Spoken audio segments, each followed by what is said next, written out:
Hey guys, tonight we're time travelling into a world so cold, so brutally indifferent to your comfort that you probably won't survive this. Seriously. You've heard about Viking toughness before, beards, axes, longboats, all that. But none of that compares to this little detail. They survived Arctic winters without fireplaces. Yeah, wrap your modern mind around that while you're snuggled under a blanket. So before you get comfortable, take a moment to like the video and subscribe, but only if you genuinely enjoy what I do here.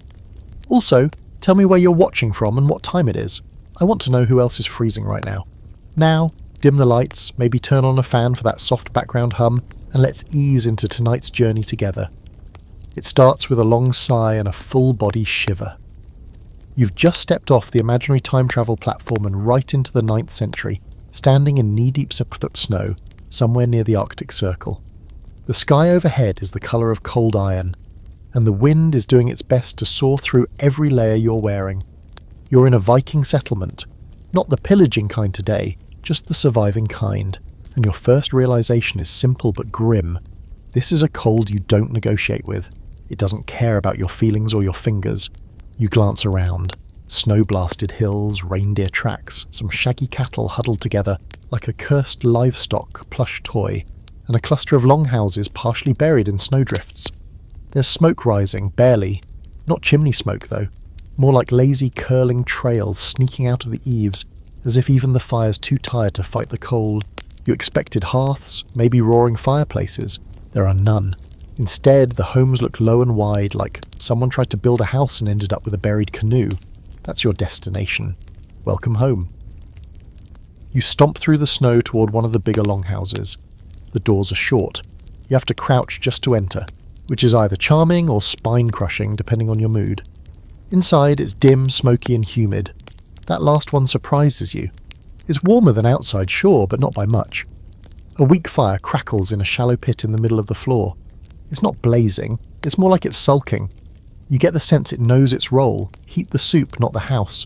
There's no chimney, just a small hole above to let the smoke meander out. You inhale and immediately regret it. The air tastes like wet wool, old meat, wood smoke, and about 4 different kinds of sweat. But this is survival, Viking style, and your modern nose needs to get over itself. The room is long, really long. On either side are raised wooden platforms with bundles of animal hides and fur. You spot people wrapped like burritos, sharing body heat, muttering in Old Norse. You also spot chickens, and a dog, and something you really hope is a goat. You settle near the fire pit trying to warm your hands, and a grey-bearded Viking named Hrolfr slides a cup of something hot and mysterious toward you. It smells fermented. He grunts in what you hope is a welcoming tone. This is not a place for small talk. This is a place for endurance. You begin to realise the trick isn't staying warm. It's never letting yourself get too cold. That's a whole different mentality. You ask about fireplaces. Hrolfr looks confused, as if you'd asked why the snow doesn't grow up instead of down.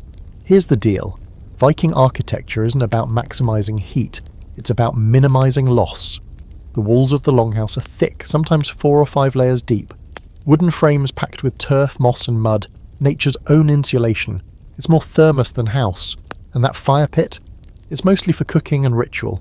The real warmth comes from shared heat, sealed space and layers of fur. As the sun dips, which it already kind of is, even though it's barely midday, you notice something else. There's no wasted movement here. People huddle close, conserve energy. It's not just practical, it's spiritual. These people have rituals, routines, patterns that carry them through the long dark. This isn't just winter, it's a siege. Outside, the wind kicks up again, screaming past the sod-covered walls. You step to the edge of the door and peek out. The world is blue and grey and white like it's been drained of all colour. Your boots crunch against frozen straw. There's a stillness here that's almost sacred. Or terrifying. Take your pick. Then a moment of unexpected beauty. A woman begins to hum near the back of the longhouse. A lullaby or prayer, you can't tell. It's haunting, melodic, and it loops in your brain like a spell. You sit back down near the fire, let the smoke sting your eyes a little, and lean into the animal skin padding. You're not comfortable, but you're warm enough, and maybe, just maybe, you'll make it through your first night. Here's your historical nugget for the evening. Archaeologists studying Norse settlements in Greenland and Iceland have confirmed that most Viking homes had central hearths without chimneys, relying on roof holes or venting smoke through the turf walls. That meant warm floors but perpetually smoky air. It was functional but probably terrible for your lungs. Now the quirky twist. Some Viking settlements in Iceland showed signs of using geothermal steam, literal hot spring water to heat bathhouses. Yeah, ancient hot tubs. Think of it as the Viking version of spa day, minus the eucalyptus towels. But scholars still argue this. Were Viking winters truly survivable for everyone? Or did only the strongest or most social make it through? Was this a society that naturally selected the well-adapted and the lucky? Or were there quiet winters full of loss that history just doesn't write about? You settle into your spot, head spinning slightly from the smoke and fermented drink. You're not sure if you're tired or just being hypnotised by the crackling fire. But either way, your first Arctic night is beginning. You've got no chimney, no thermostat, and honestly no idea how this is going to go. You wake up coughing, it's still dark, though that doesn't mean much this far north. Darkness isn't a nightly visitor here, it's a permanent roommate. You blink against the haze, trying to remember where you are. Oh, right, 9th century Viking longhouse, no chimney. A thick stew of smoke still clings low to the ceiling, rolling lazily like a slow-moving fog. Your throat feels like you've been gargling pine tar. You try to sit up and smack your head on the low beam overhead. Welcome back. Around you, the longhouse has started to stir. It's early, but time here is more of a suggestion than a schedule. A young boy throws a handful of damp moss onto the fire pit. It flares briefly, then sizzles into a reluctant smoulder. The embers groan. People rise in layers of wool and fur, shoulders hunched, eyes bleary. No one says much. The cold outside is a known enemy, and the warmth inside is a fragile treaty at best. You're still thinking about the fireplace thing, like really? Not one real fireplace? In all this frozen desolation? It's not just about comfort, it's survival. Your modern brain keeps looking for a hearth, a chimney, something with a roaring blaze where people hang stockings or dry their socks. Instead, you get a fire pit that mostly smokes and sputters, and somehow this works. The chieftain's longhouse where you slept is the biggest in the village. It belongs to Adis, a woman with more fur than Nemotion and a stare sharp enough to cut fish. She's already up, sipping something hot and bitter from a horn cup. She notices you shivering and gives a dry smirk. Cold? She says. You nod. She points to the ceiling. Smoke stays up, heat stays down, you stay alive. Then she walks away like she's just solved the theory of everything. You decide to look around, trying to understand how this place holds heat without any modern design. You press your hand against the wall. It's slid, a mixture of timber logs packed tight with turf, straw, moss and clay.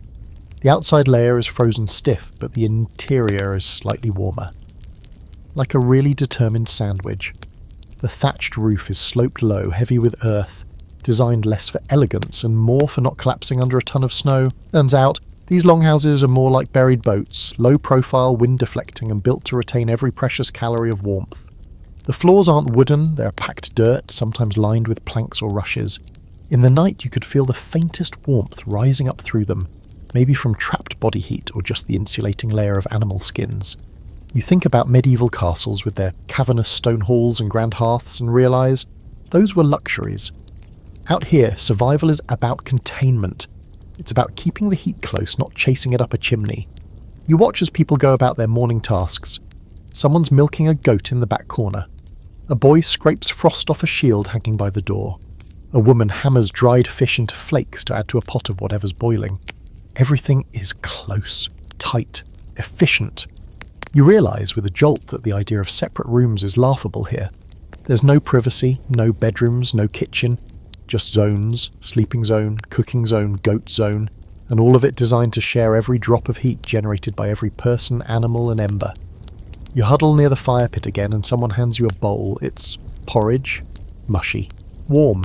It has an earthy flavour you can't place, probably because it includes bark or lichen or something your taste buds weren't designed for. You eat it anyway. Everyone else is. No one wastes energy chewing the fat, literally or figuratively. They eat in silence, wrapped in cloaks, steam rising from their bowls and nostrils. After breakfast, the door creaks open, and a blast of cold punches the room like a ghost with anger issues. 2 men come in carrying firewood, their cheeks red and beards frosted. The logs they drop by the fire aren't your standard hardwood either. These are scrawny birch, some moss-covered driftwood, and bundles of dried peat. Peat is the key. Dug from bogs and left to dry, it burns slowly, smells a bit like dirt tea, and is way easier to store than giant tree trunks. Turns out big wood fires are for people who don't live on the edge of nowhere. And here's the interesting bit. These fire pits aren't meant to heat the whole house. They're used to warm the centre just enough, cook food, maybe boil water. The real insulation strategy is you, your body heat. Your proximity to other warm bodies. Your refusal to die of exposure. You're not surviving because of a fireplace, you're surviving without one by design. There's another layer to this though. You notice it slowly as you move through the longhouse. The walls aren't straight. The layout isn't linear. Everything curves just a bit. The corners are softened. Turns out this is deliberate. Heat hates corners. It escapes, gets trapped, dissipates. These structures are built to circulate warmth, not just contain it. It's kind of genius, and totally counterintuitive if you're used to square houses and central heating. You also start to pick up on something else. The rhythm of life here is slow, not lazy, just deliberate. Everything is paced to conserve. You move less, talk less, even breathe less deeply when you're inside. Every action is calculated to stretch the thin layer of warmth over the long, bitter months ahead. Here's tonight's historical fact. While Viking homes lacked true fireplaces, they did have central hearths that allowed for shared heating and cooking. The turf walls and shared animal heat were crucial, but so was ventilation. If done wrong, smoke inhalation could be as deadly as the cold, which is why most longhouses had smoke holes in the roof, or used angled rafters to direct smoke up and out without letting all the heat follow it. Now for something quirky. Archaeologists have found fish bones embedded in turf walls, possibly used for insulation, or maybe just leftovers getting weirdly repurposed. Either way, it worked. Fish walls. Bet your house doesn't have those. And the scholarly debate.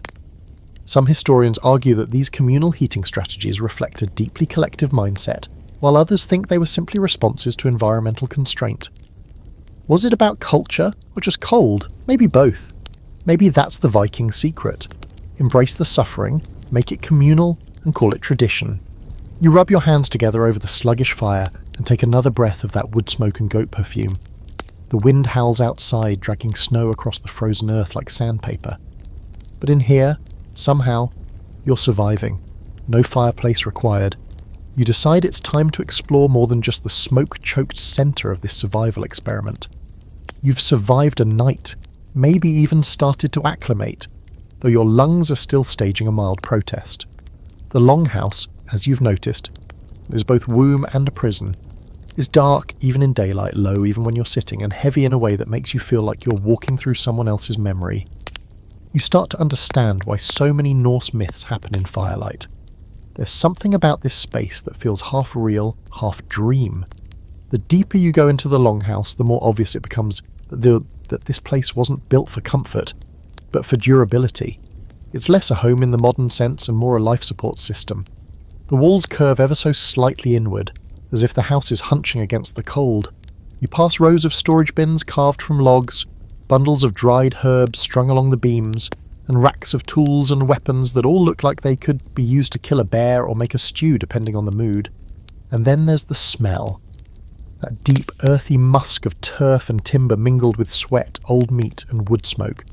It's cloying but constant, and now it's beginning to feel almost normal. Like your brain has filed it under background noise, along with the creaking of beams, the low murmur of conversation, and the occasional bleating goat. Now here's the secret you've been stepping on without realising it. The real genius of this place isn't the fire, it's the house itself. The Viking longhouse is basically a thermos wrapped in a dirt blanket. The outermost layer is sod, strips of grass-covered earth stacked like bricks over a timber skeleton. That turf is not decorative, it's insulation that works year-round. In winter, it traps warmth.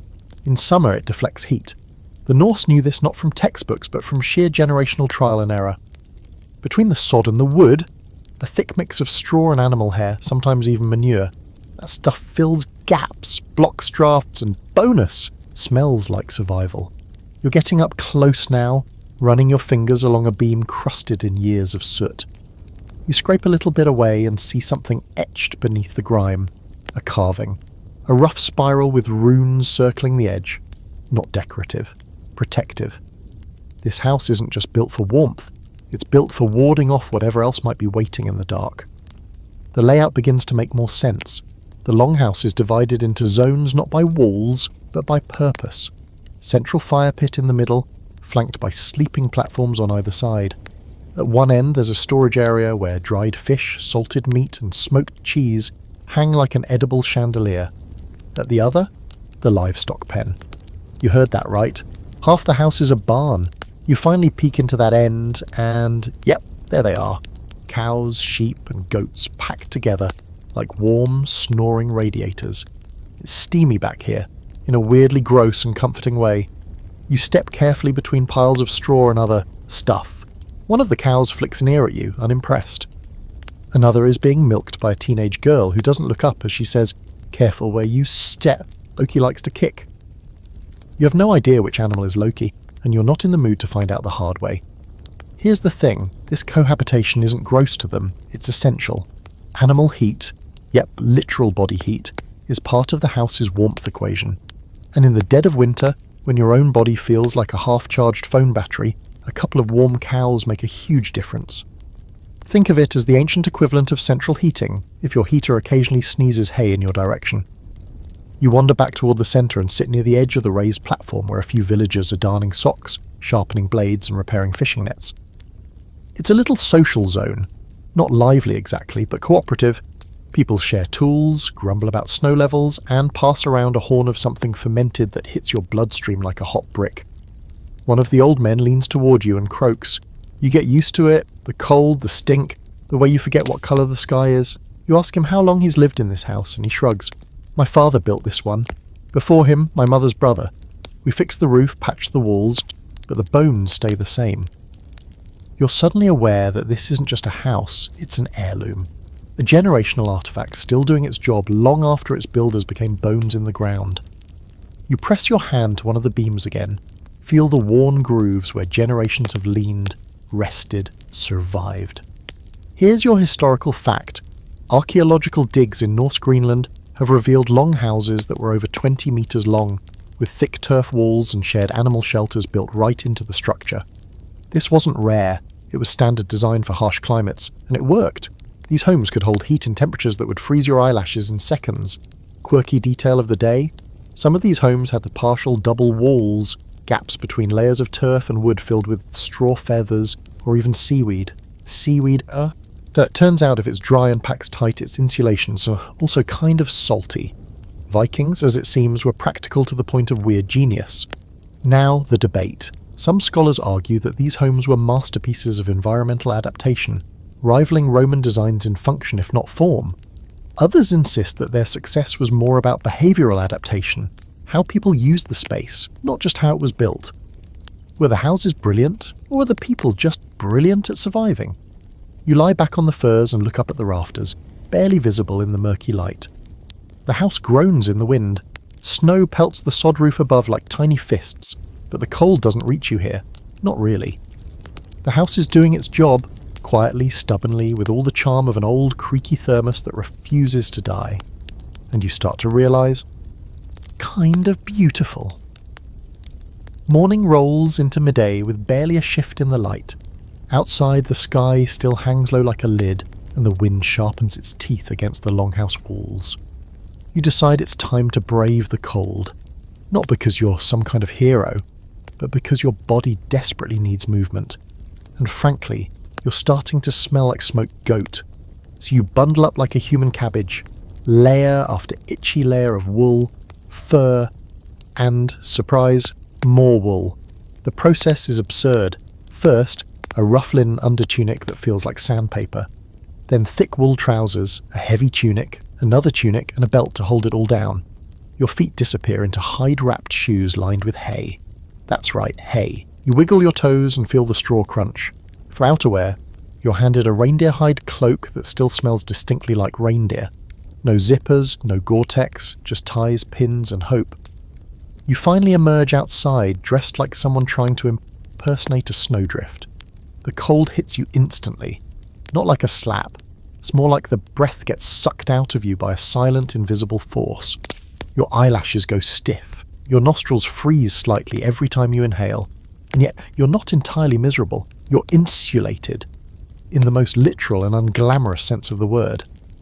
Out here, you can actually see how everyone else is dressed, and it's like a parade of slightly soggy woodland creatures.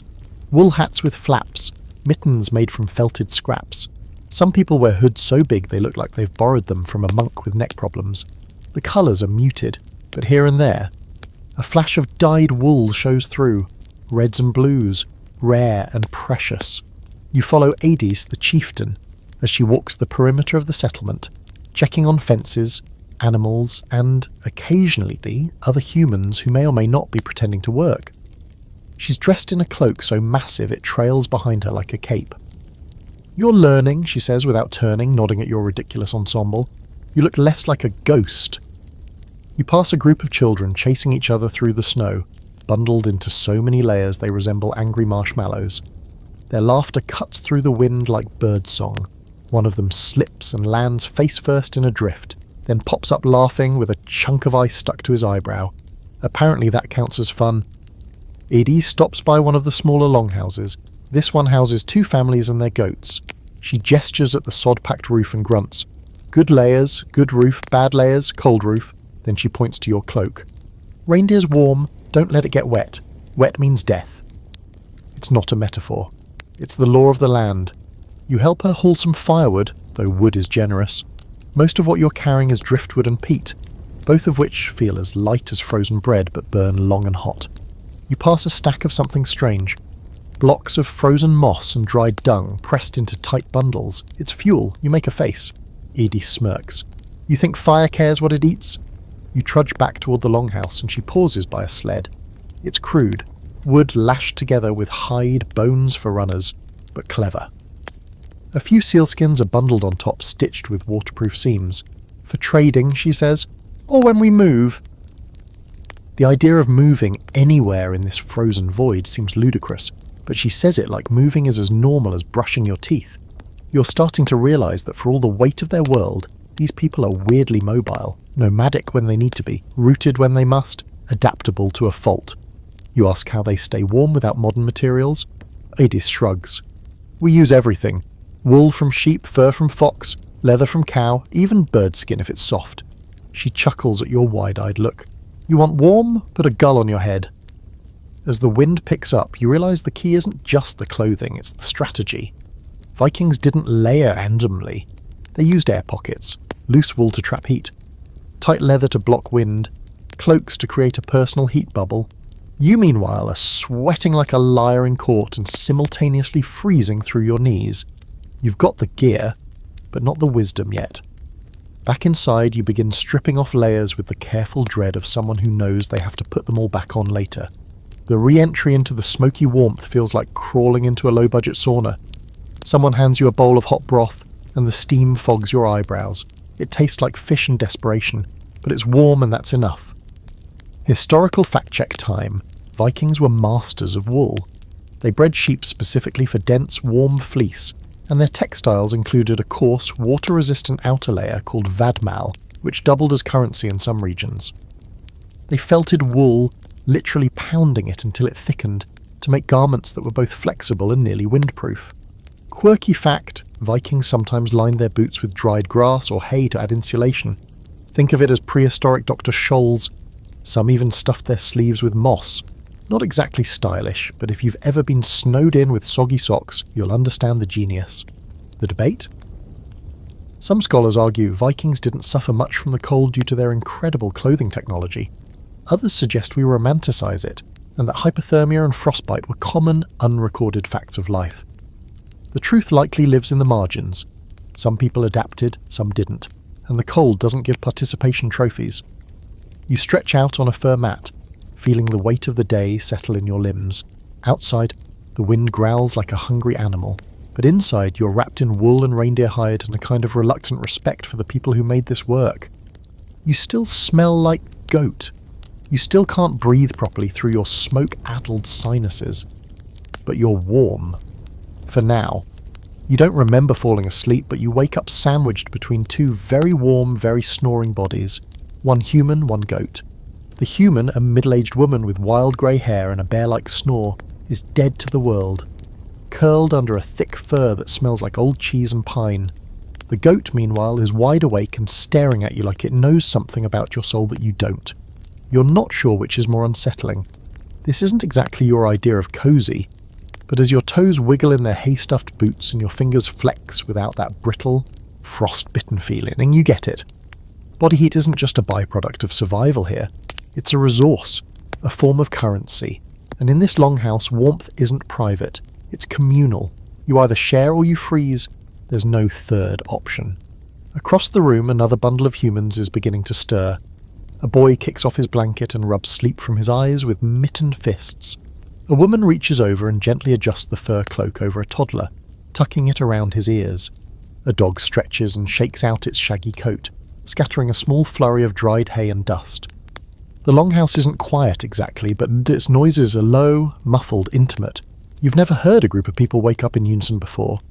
It's oddly comforting. Your own personal space bubble, something you took for granted in your world, is now completely gone, vanished, eviscerated. You're breathing the same air as 20 other people and several animals. You're sleeping shoulder to shoulder, hip to hip. Someone's foot is against your leg and it's not even weird anymore. In the Arctic winter, personal space is a luxury you give up if you want to see spring. There's a rhythm to it too. People switch positions during the night, like a choreographed tangle of limbs. Some sleep near the fire, some at the back, depending on health, age, or even social standing. The elders, sources of wisdom and heat, usually get prime spots. Children are tucked between adults like living heating pads. Infants sometimes sleep directly on the warmest parts of their mothers, wrapped in a fur that's been pre-warmed by someone's lap. You try sitting up and immediately regret it. The air up here is colder, the smoke thicker. It's like the difference between swimming underwater and standing in the steam room. You lie back down. That thin 6-inch difference is the barrier between reasonably warm and questioning your life choices. Rolfer, the grey-bearded man from earlier, gives you a knowing look from across the room. "Still alive?" he grunts. You nod, coughing slightly. He smiles, a rare event that cracks the lines in his wind-burned face. "Then you slept right." You didn't just sleep right. You slept like a person half dead with exhaustion, wrapped in a pile of other half-dead people pretending the night wasn't trying to kill them. This is more than survival. It's strategy. The Viking version of a sleepover, where hypothermia is the uninvited guest you all ignore, and not everyone sleeps on furs. In the poorer homes, people just sleep directly on hay or straw, maybe with a wool blanket if they're lucky. The fire rarely reaches the far ends of the longhouse, so those who sleep there depend almost entirely on the warmth of others. You think about that the next time you complain about cold sheets. Here's the thing that modern life doesn't prepare you for. Humans are heat-generating machines. A single adult gives off enough heat to raise the temperature of a small enclosed space by a few degrees. Multiply that by 20 people and 5 goats, and suddenly the longhouse becomes something more than a shelter. It's a slow cooker. Everyone simmers together. It's weird. It's gross. It's genius. You help with the morning clean-up, brushing loose hay off the sleeping platform and shaking out the furs near the fire. Someone tosses more peat onto the embers, and the flames crackle back to life with a small cheer from your aching joints. The smoke rises, hits the low roof, and spreads outward like a lazy cloud. A few people cough. Nothing new. Their lungs have been marinating in this stuff since birth. As the longhouse fills with motion, you notice the unspoken rules of proximity. No one sleeps alone unless they're quick. No one sleeps with anyone unless it's agreed upon beforehand. Kids cuddle with parents, siblings, even neighbours. It's less about relationships and more about thermodynamics. And as you notice a baby nestled between an old man and a young girl, you realise this is how humanity used to survive. Not by comfort, by community. Historical timeout. Studies of Viking-era settlements show consistent architectural design that prioritises centralised heating and communal sleeping arrangements. Even in large households, the sleeping quarters were shared spaces. Fewer walls meant less heat loss. This wasn't just practical, it was cultural. Norse society revolved around the group, not the individual. Now, your fringe fact. In some parts of medieval Scandinavia, winter weddings were scheduled not for romance, but for warmth, literally. More people in one room meant a warmer space. So yes, it's entirely possible that your wedding night included the bride, the groom, and Aunt Sigrid snoring 3 feet away. And tonight's scholarly debate? Some argue the communal sleeping model was a necessity born of climate. Others think it reflected a deeper social cohesion, one where privacy was less valued than interdependence. Either way, it's clear that for Vikings, warmth wasn't a personal achievement. It was a shared responsibility.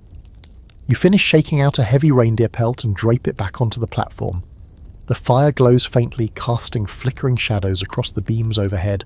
Someone starts humming a low tune while stirring a pot of morning porridge, and another cracks open a small barrel of dried apples. The longhouse breathes like a single organism, slow, smoky, and stubborn. Outside, the sky is still iron grey. You pull your cloak tighter and look around at the sleepy faces, the steaming bowls, the goats chewing contentedly by the door. It hits you, quietly but clearly, in a place where the cold kills without warning. Survival isn't about how strong you are, it's about how close you're willing to get to the people around you, and maybe the goat. The next time you step outside, it's mostly because your eyes are starting to sting from the permanent cloud of smoke inside. Your cloak is damp from breathing, and your inner layers smell like boiled wool and last night's dinner. But as you crack open the longhouse door and the outside air rushes in, sharp, dry, almost surgical, you immediately question your decision. It's not just cold, it's mythological. The kind of cold that makes your teeth ache, even when you're not smiling, which you're definitely not. But as your boots crunch down onto the snow-packed earth, you realise something else. Silence. Not the kind that feels peaceful, but the kind that sounds like everything around you is holding its breath. There's no birdsong, no rustling of trees. Even the wind is subdued, sneaking low along the ground like it's afraid to make a scene. You walk the perimeter of the settlement again, tracing your steps from earlier.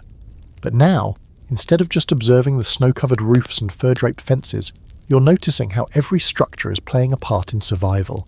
It's like someone designed this place with a single command. Don't let the heat escape. You stop in front of a small rounded outbuilding. Looks like a buried beehive. One of the villagers sees you staring and walks over. Her name's Inga, and her nose is red enough to suggest she's been outside for too long. Storage hut, she says, built like a womb, warm inside. She beckons, and you duck through a squat entrance dug into the snowbank. Inside, you're hit with the rich smell of old grain, dried meat, and something tangy that might be fermented turnips. It's small, barely taller than you, round and completely encased in turf. No corners, just a tight circular shape meant to trap warmth like a cup holding steam. The walls are packed with snow on the outside but lined with straw, and hide on the inside, creating a thick, crude insulation that somehow works better than you'd expect. We sleep here sometimes, Inga mutters, pointing to a mat of hay and skins, when the wind's bad or the roof leaks. You glance up, there's no fire pit, no heat source at all, just trapped warmth lingering from a body that left hours ago. It's astonishing. This isn't just a storeroom, it's a pressure-sealed panic room made from dirt and instinct. You duck back outside and notice something else. Every structure in the village, from longhouse to latrine, is dug partially into the ground. At first glance, it looks like poor construction. But now you understand, it's smart. The earth holds heat. Build low, build half-buried, and the ground helps shield you from the cold. Above ground is a freezer. Below is a blanket. Back at the main house, you wander around the exterior. You run your hand along the turf-covered wall. It's frozen stiff on the outside but dry underneath. This turf has been stacked and maintained like bricks. Whole families spend summers harvesting and curing these thick chunks of earth to use during winter. You've never seen dirt treated with such reverence. You duck into a nearby shed where a man named Catil is repairing a set of skis made from curved ashwood. He's hunched over the bindings, using sinew like thread, his fingers red but steady. "These will get me to the fjord," he says, "even if the world freezes." You laugh, but Catil doesn't. He means it. The skis aren't recreational, they're transport. If you want food in winter, you don't wait for it to walk into your longhouse. You go get it. And if you're going to go get it through snow that swallows a man whole, you need skis, sleds, and knowledge of terrain that's half frozen, half forgotten. Catil nods toward the longhouse again. The walls are good, but you only stay in them if you have enough food, and wood, and water that isn't ice. He says this like it's all painfully obvious, and to him it is. This is when you realise the longhouse doesn't survive the winter. People survive the winter. and they drag the longhouse with them. The structure is a container, a tool. It holds their effort, their work, their warmth. But it doesn't make warmth. That's their job. Every log, every pelt, every armful of moss has to be collected, hauled, and managed. There's no set it and forget it. This isn't central heating. This is central suffering on a schedule. Historical fact for your frostbitten brain. The technique of earth insulation, covering buildings with sod, was a deliberate architectural practice used across the Norse world. Icelandic turf houses, for example, could maintain interior temperatures above freezing, even in sub-zero conditions, despite having no chimneys or masonry fireplaces. The effectiveness of these structures wasn't magic, it was layers.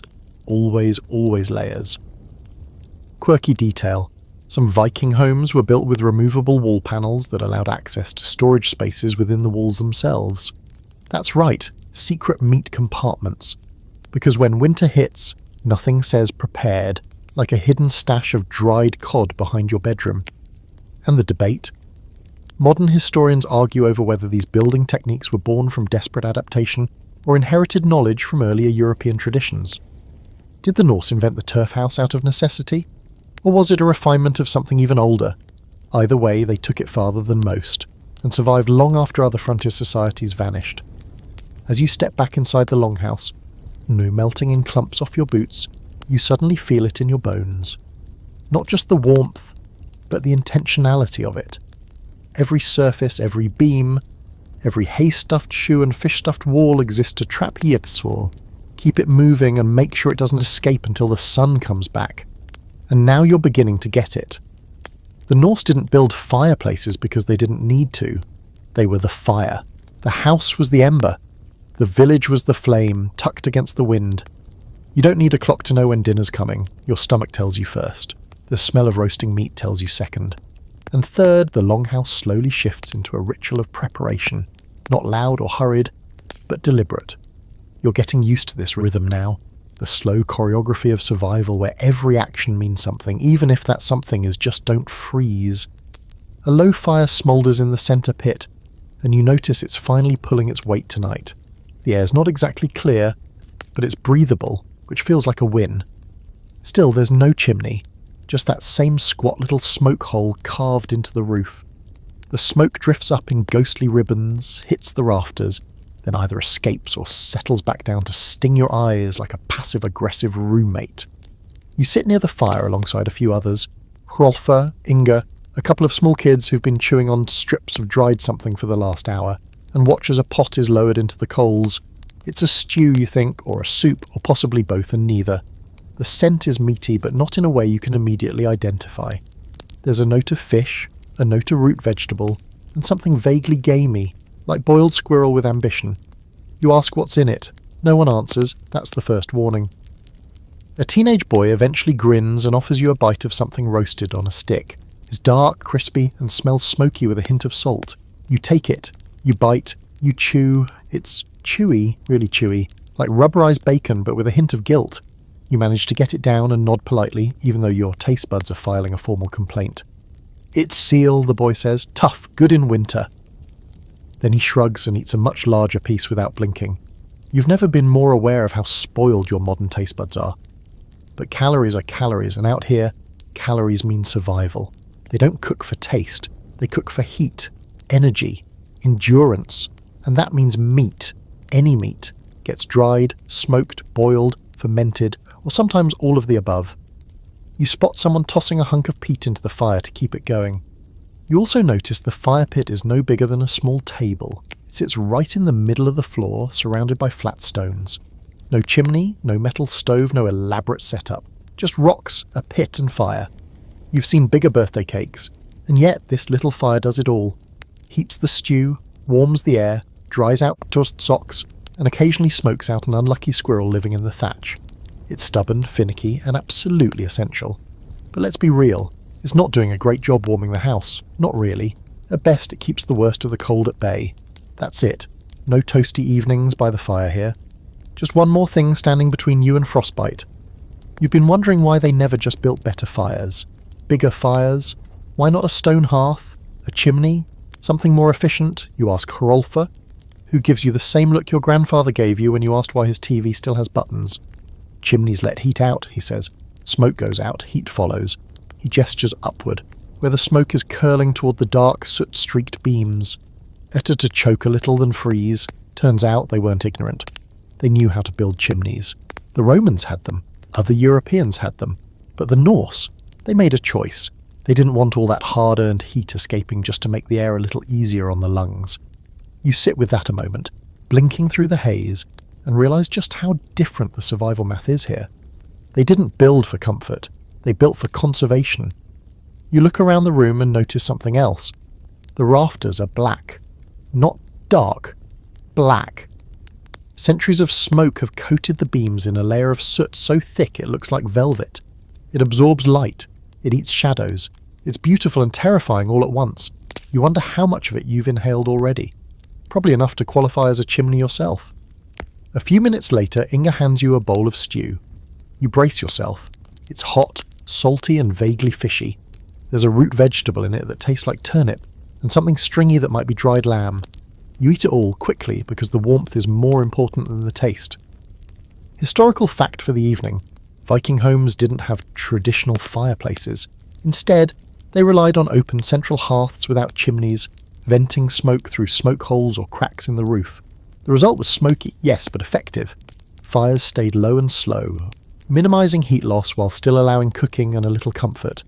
And here's your quirky twist. Soot-covered beams weren't just an unfortunate side effect. In some Norse cultures, soot was harvested, scraped down, mixed with animal fat and used as pigment for writing or painting. So yes, that ceiling grime could end up on a runestone near you. Tonight's debate? Some scholars argue the chimneyless homes weren't by design, but due to lack of resources or knowledge. Others say it was completely intentional, a low-tech, high-survival solution tailored to extreme conditions. The truth probably lives somewhere in the middle. Innovation, after all, doesn't always look like progress. Sometimes it looks like a smoky hut with a fire the size of a pizza. As dinner wraps up, the longhouse settles into that sleepy low murmur again. The fire dims, the bowls are rinsed with melted snow. People begin to crawl back into their fur piles, choosing warmth over everything else. You follow suit, stretching out near the same goat from last night, who is now firmly convinced you belong to it. As the last embers pop in the fire pit and smoke drifts lazily up into the rafters, you exhale, long and slow. It still burns your lungs a little, but not as much as before. You're adapting, slowly, smokily, one soot-filled breath at a time. You wake again, this time not to sound or movement, but to the total absence of light. Pitch. Absolute. Black. Your brain spins for a second, trying to recalibrate. Is it still night? Is it morning? Is it evening again? You blink and wave a hand in front of your face. Nothing. It's not just dark in the longhouse. It's as if the entire concept of light has gone on vacation. Welcome to Viking winter daylight hours. Approximately 4 of them, if you're lucky. And when the sun does rise, it barely clears the horizon before changing its mind and sliding back down again like a nervous turtle. You grope around for your cloak, trying not to kick someone in the ribs. The longhouse has begun to stir, but no one's in a hurry. Because why would they be? The distinction between day and night is mostly imaginary this time of year. The sun might make an appearance around midday, yawning dimly over the treetops before vanishing again, but mostly it's just twilight. All day. Every day. You finally shuffle toward the door and peek outside. The cold hits you first, then the blue. The world is painted in shades of bluish grey. Snow, sky, wood, even the breath puffing out from your nose. The light is diffused, dreamlike, as though someone dimmed the entire planet. And still, the village is alive. A few figures trudge through the snow hauling peat or firewood. Others tend to animals, shoveling frozen waste into neat piles. Life doesn't pause just because the sun can't be bothered. You step outside and stare up at the sky. No real sunrise, just a gradual undarkening. A sort of apology from the heavens that says, "This is the best I can do right now." Inga joins you, tugging her wool hood tighter around her face. "Too dark?" she asks, though it's less a question and more of a shared complaint. You nod, and she grunts. Gets better in 3 or 4 months. Then she trudges off, cheerful as someone with frost on their eyelashes can be. Inside the longhouse again, the dimness feels even heavier. Candles are rare, reserved for important moments. Most of the light comes from the fire pit, which isn't exactly doing the Lord's work in that department. You notice people working near the walls, squinting as they sew, mend, or carve by firelight that throws more shadow than glow. You think about how sunlight affects you in modern life. When it gets dark too early, you get sluggish, irritable, maybe even depressed. You suddenly understand why everyone here seems so calm, so inward-facing. There's no manic drive to do things when the sun is out, because the sun isn't out. So you adapt, you slow down, you find other ways to mark time, and yet they do have ways. You find Hrolfa sitting near the back of the longhouse, sharpening a knife with deliberate strokes. You ask him how they tell time. "We feel it," he says. You raise an eyebrow and he grins. "Not like you, no ticking, just feel when the goats need feeding, when the firewood runs low, when the stew is done. The world tells you." You try to imagine a life without hours, without clocks. Just the vague sense that morning is when it gets slightly less black, evening is when the goats get twitchy, and bedtime is when your body gives up. It's a completely different kind of time, a human kind of time. You spend part of the day outside helping Ketil repair a storage fence. The light doesn't change, the wind picks up now and then, and snow hisses across the ground like whispering ghosts. You feel untethered, no sun to orient yourself, no shadows to track, just that same blue-grey blanket over everything, like a stage lit for a dream. Back inside Papamuo, a few children are playing near the fire. Their toys are simple, carved wooden animals, bone dice, a ball of stitched-together hide. No one's keeping time, no one's telling them when to stop. There's no, "Okay, it's 3:30, time for a snack." The longhouse is like a cave filled with a low, continuous hum of life. People sleep, wake, eat, repeat. They're not waiting for the light. They are the light. Here's your historical fact. In Viking-era Scandinavia, especially in the far north, daylight during winter could shrink to just a few hours. In places like northern Norway or Iceland, the sun might not rise at all for weeks. Yet these communities thrived, adapting their daily rhythms to a life without sunlight, focusing on indoor tasks, community bonding, and mental endurance. And the quirky detail, some Viking farmers used sheep bladders filled with fish oil as makeshift lanterns. A floating wick in the oil gave off a weak but steady flame. So yes, they lit their homes with glowing sacks of animal parts. The ambience must have been incredible. Now, the scholarly debate. Did the Vikings suffer from what we now call seasonal affective disorder? Some researchers believe they were biologically better adapted to long periods of darkness, possibly due to genetic traits favouring melatonin regulation. Others argue they simply developed robust cultural coping strategies, like communal gatherings, storytelling, and intense winter rituals, to keep their spirits lit when the sun wouldn't. You settle back into the fur pile near the hearth, eyes struggling to stay open even though your body feels rested. The dimness is like a sedative wrapping you in a heavy grey fog that seeps into your bones. You've been here long enough now to feel it, not just the cold but the darkness, the way it presses in, the way it quiets the world, muffling ambition, muting anxiety. And yet somehow no one here seems panicked. No one complains that it's still dark. They just live through it, sit beside each other, stir the stew, feed the goats, sew another patch into the knees of the same trousers. They are not fighting the dark, they're living inside it. As you close your eyes again, listening to the faint rustle of furs, the pop of the fire, the murmur of voices low and soft, it finally makes sense. The light isn't gone, it's just moved inward. You don't go outside the next day, not because you're tired, though you are, but because today is food day. Not cooking food, finding food.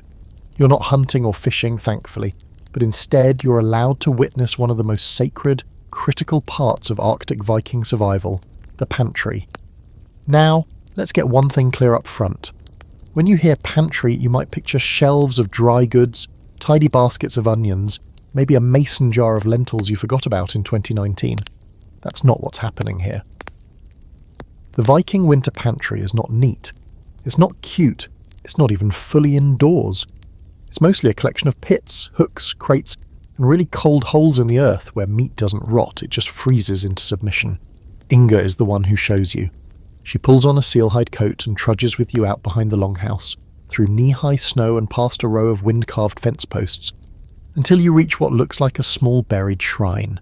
It's not decorated or ceremonial, just a low wooden structure, barely poking out of the ground with a roof so covered in snow you nearly miss it.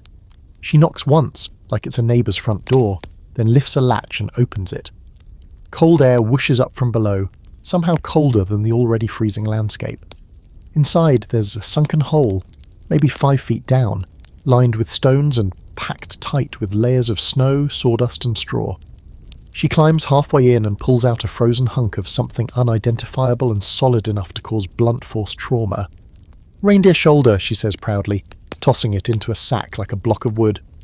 You ask if they have to hunt for this every few days, and she laughs. "Hunt in winter? No, we eat what we caught before winter." And suddenly, it clicks. This isn't just storage, it's strategy. What you catch, grow, smoke, salt and dry in the warmer months becomes your lifeline when the snow walls you in. If you didn't prepare properly, you don't just go hungry, you disappear. The next cache she shows you is behind a small barn hidden under a layer of straw and stones. She kicks the covering aside and pries up a heavy plank. Beneath is another frozen pit, this one lined with bark and filled with long, thin fish wrapped in bundles of moss. They look vaguely like mummified eels. "Cod," she says. "We catch and dry it by the fjord, keeps all winter." You pick one up, and it's so light it feels hollow, like fish jerky, like edible driftwood. Apparently you rehydrate it by boiling it into soup, or just chew it until it becomes something resembling food. Back in the longhouse, the morning fire is already burning, and a few of the women are unwrapping frozen meat with bare hands like it's no big deal.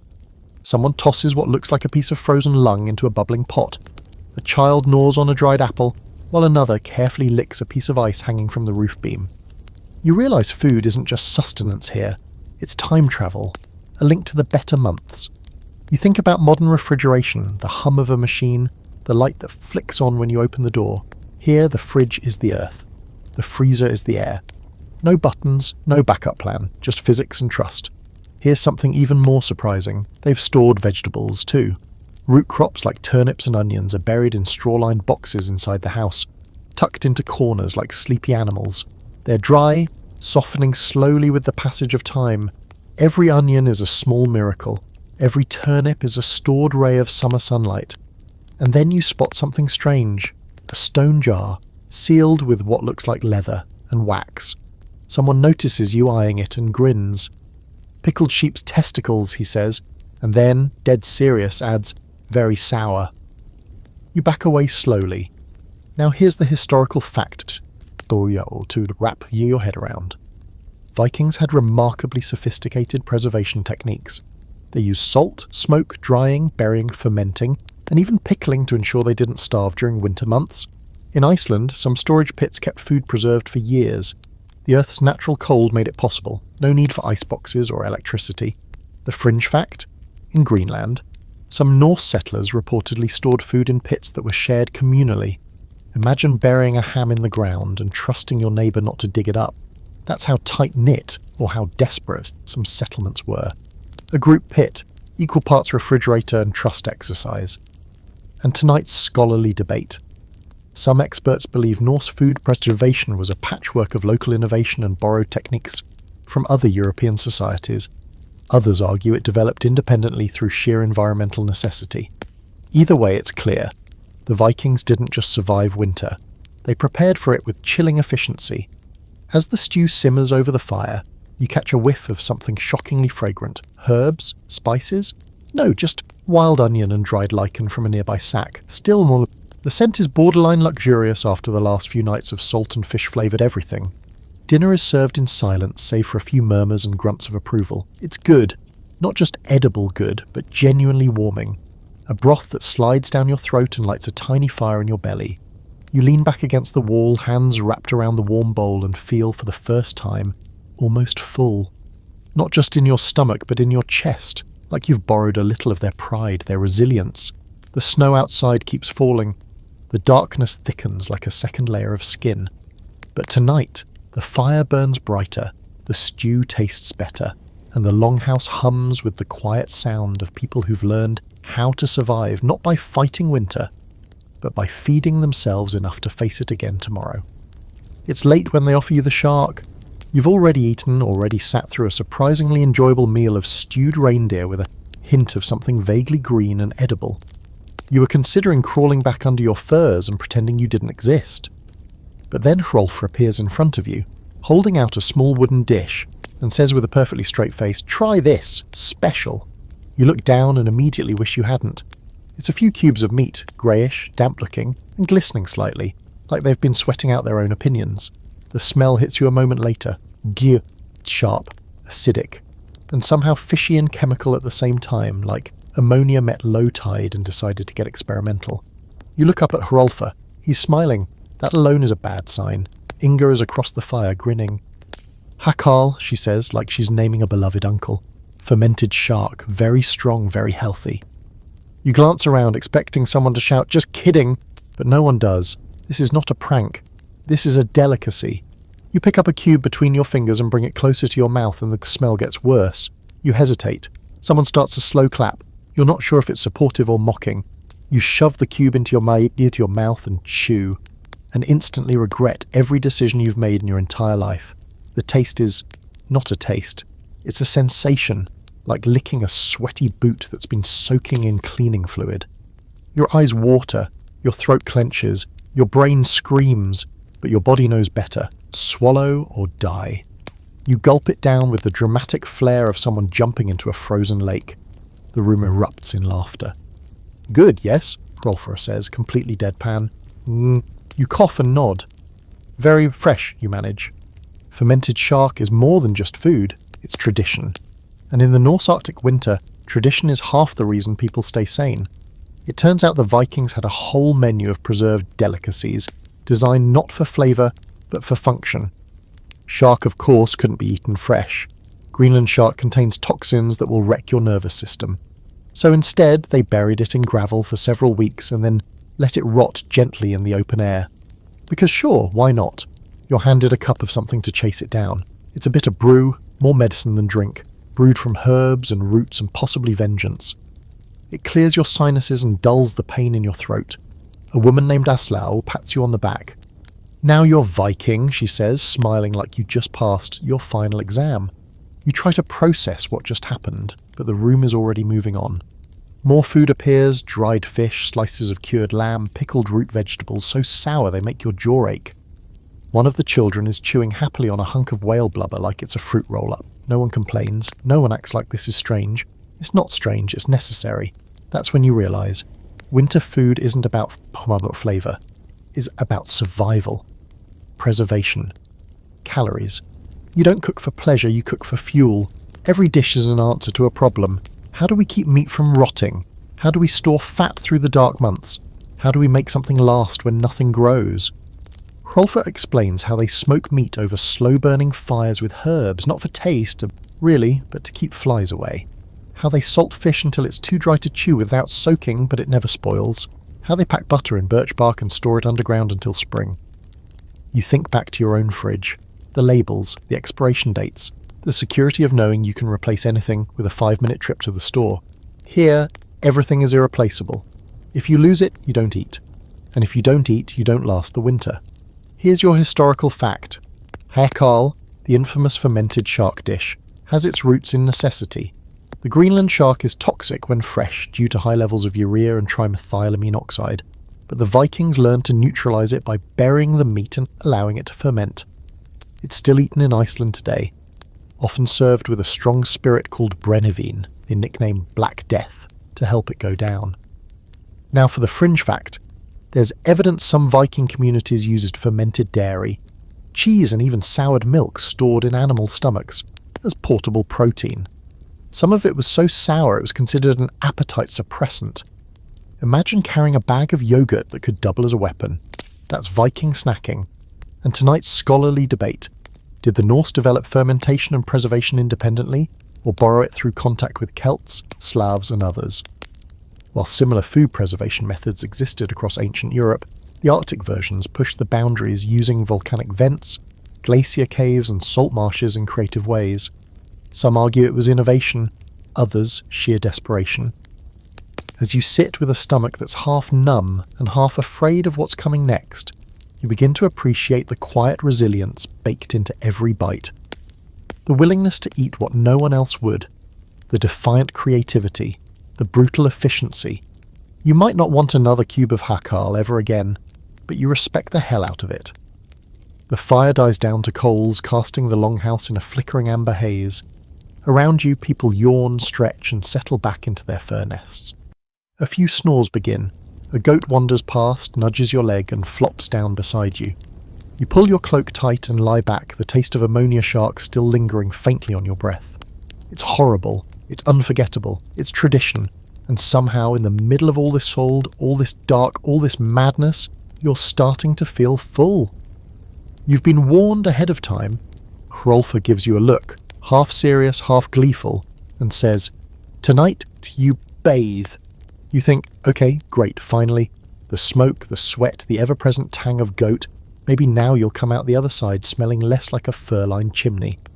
But no one tells you what bathing actually means here until you're already ankle-deep in snow, trudging toward what looks like a moss-covered mound at the edge of the settlement. The door is small, barely wide enough to crawl through, and as you step inside it's like entering another planet. A wave of thick, wet heat slams into your face, fogging your eyes, filling your lungs. The walls are stone, low and beaded with condensation. Steam rises from a wide, shallow pit in the centre, where rocks, blackened and cracked, glow faintly red under a thin layer of water. A woman tosses another ladle of water onto them, and the room hisses like an angry serpent. This is the Bad Stover, the Viking steam bath. No soaps, no lavender scrubs, just fire, rock, water and sweat. You're handed a ladle and pointed toward a bench. And then, in the most unceremonious way possible, people start stripping down. Let's pause here. You've been mentally preparing to bathe, yes, but you are not prepared to be naked with strangers in a steamy cave while someone pours boiling water onto rocks 3 feet from your toes. But you realise quickly that modesty is a luxury people drop when it's kuntundergeet outside and frostbite is a real threat. This isn't a spa, it's a system, a rhythm. You shed your layers, slowly, regretfully, and step onto the bench, gripping a wooden ladle like it's your only defence against the creeping vulnerability of your own unclothed self. Someone hands you a bundle of twigs, birch branches tied together. Hit yourself, they say. Good for skin. You do. Lightly at first, then more confidently. It feels absurd and oddly satisfying. The skin prickles. Blood returns to places it hasn't visited in days. The steam fills your head. Your pores open like blooming moss. Your lungs burn a little, but it's a welcome kind of burn. You haven't felt this clean since ever, actually. Not this kind of clean, not earth clean. You're sweating out the soot, the smoke, the strange, unspoken heaviness of cold. And then Hrolfa stands up, nods and says, "Time for cold." You don't ask what that means because you already know, and your body is already screaming no. The exit is fast, the cold is faster. You burst through the low door, barefoot, wet, steaming like a roast chicken. Snow hits your feet, then your legs, then your lungs. You stagger. You shout. You may or may not curse every Norse god you've ever heard of, and then you dive into a snowdrift. Because apparently that's what you do after steaming your soul out of your body. Everything goes numb in 2 seconds. Then it starts to tingle. Then you feel more alive than you ever have. Your heart is pounding so hard it echoes in your ears. Your skin burns with cold and memory and something almost like joy. You look up at the sky, clear for once, stars blinking down at you like distant fires, and laugh. You don't mean to, it just escapes. A bark of disbelief and exhilaration. This is the reset button. You go back inside the bathhouse, dripping and grinning, and rejoin the others. No one says anything. They just nod as if to say, "Good, you didn't die." Later, wrapped in dry wool and curled back near the longhouse fire, you sip hot broth while your skin still glows faintly from the ordeal.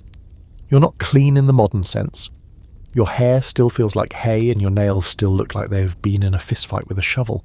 But something in you is scrubbed raw, rebalanced. Here's the historical fact. Norse bathhouses were real and widespread. Archaeological evidence from settlements in Iceland, Greenland, and even parts of Norway shows that steam baths were part of regular life, even in the coldest months. Some were built near geothermal springs, others heated with fire-warmed stones. Cleanliness wasn't just practical, it was spiritual, ritual, social. The quirky fact, In some Icelandic bathhouses, people left offerings, coins, carved bones, herbs, around the stones for luck or protection. Bathing wasn't just about hygiene, it was seen as a kind of purification ritual, a way to reconnect body and spirit when the world outside was frozen over. And the open debate, how often did Vikings really bathe? Some say once a week was standard, especially in Iceland, where geothermal energy made baths more accessible. Others argue it was far less frequent in mainland settlements due to firewood scarcity. Still, the mere existence of bathhouses in winter says something radical. Even when the world is buried in snow, people still made time to feel clean, to feel human.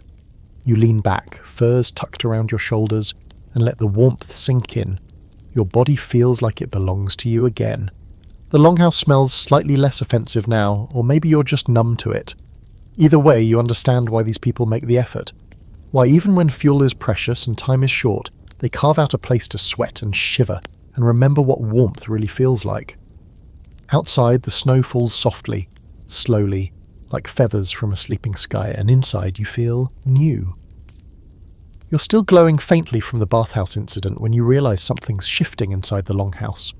The usual rhythm, the murmured conversations, the low clatter of tools, the gentle coughing and occasional goat noise, is changing. There's a buzz in the air now, like static before a storm, except instead of lightning, it's celebration. People begin to move with purpose, furs are shaken out, ale barrels are rolled in from the cold, Hrolfa and Idis talk in hushed tones near the hearth, and someone's cleaning the soot off a carved wooden idol of Thor that normally just lurks unnoticed in the corner. You're not sure what's happening, but it's big. And, as usual, no one's explaining it to you. So you ask Inga, who's stacking bundles of kindling with more focus than usual. She looks up, surprised. "Midwinter's night," she says. "Tonight we honour the gods." You raise an eyebrow. You've been here long enough to know honour can mean anything from quiet prayer to animal sacrifice to dancing in your underwear in the snow. She sees the concern on your face and grins. There will be mead and songs and meat. Then more seriously, and we ask for survival.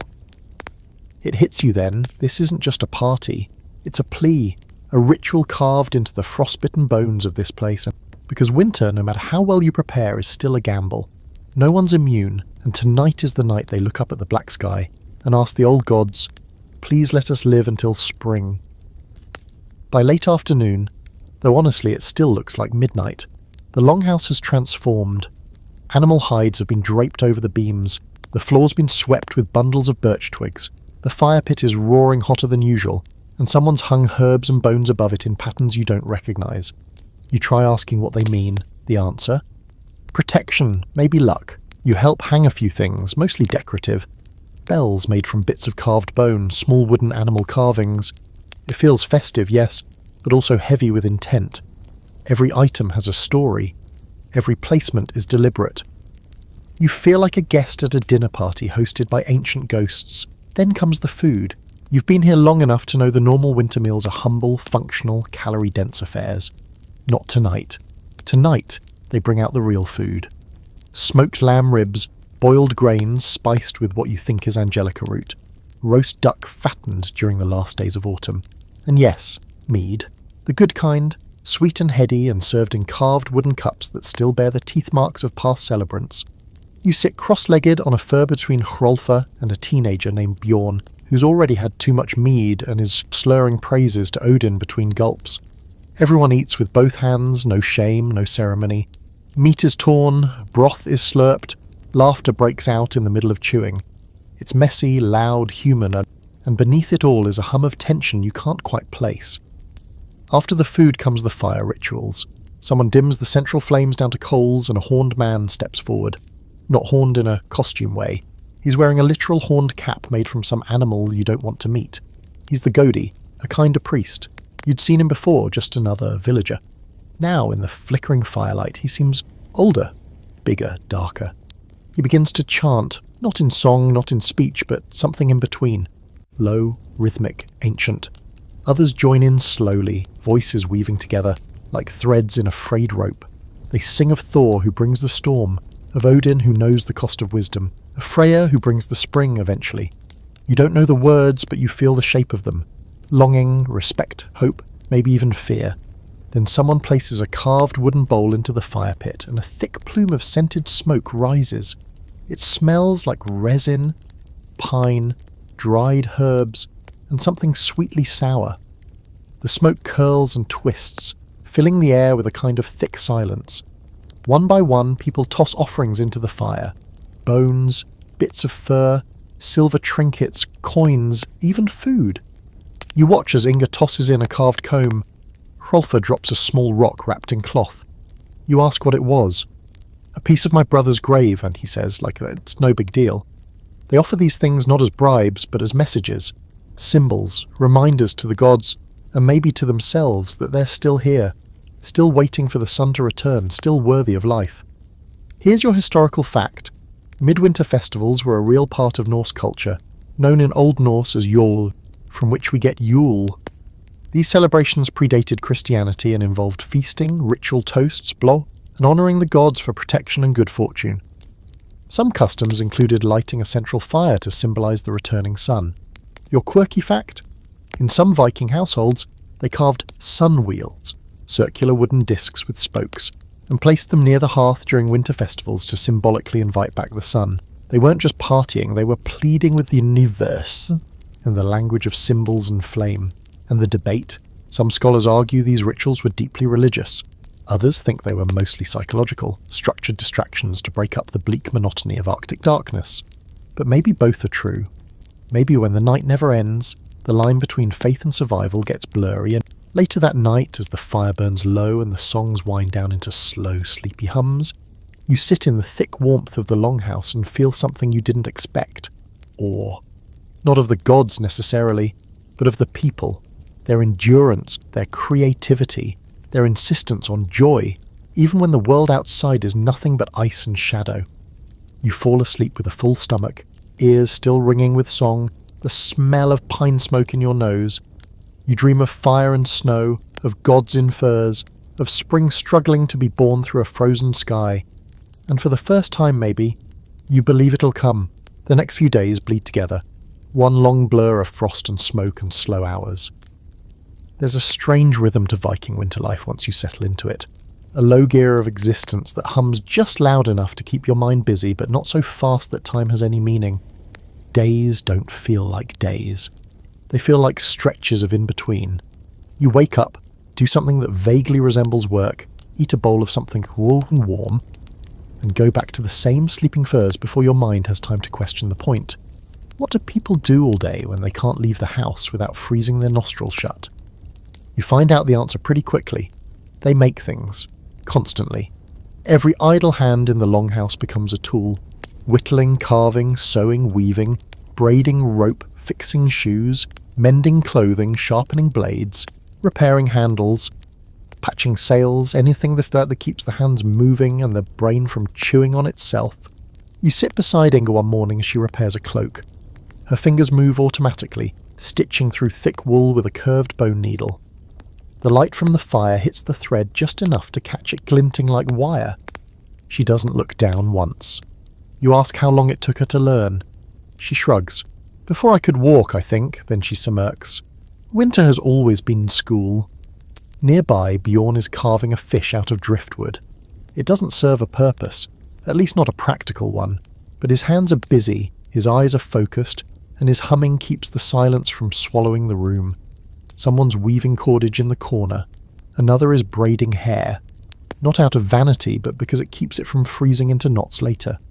You try your hand at a few things. They hand you a cracked spoon to sand smooth, then a length of wool to twist into thread. Your fingers cramp fast. Your patience fails faster. But it's not about speed. It's about continuity. Moving, making, repeating. The tools here aren't just physical, they're mental. Without them, winter becomes a trap.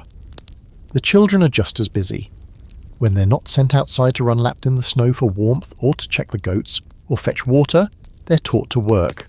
Tiny needles for tiny hands, carving practice with dull blades. Even the toys they play with become lessons. A wooden horse, learn to carve. A doll, learn to sew. Even the games involve strategy, counting, patience. The longhouse is their school, their world, and their shelter all rolled into one. And the boredom? Oh, it's real. You can see it in the shifting eyes of the teenagers, the sighs between tasks, the way a few people stare long into the fire, like they're trying to remember what sunlight looked like. One man, older, sharp-eyed, tells you flat out, the dark doesn't kill you, the waiting does.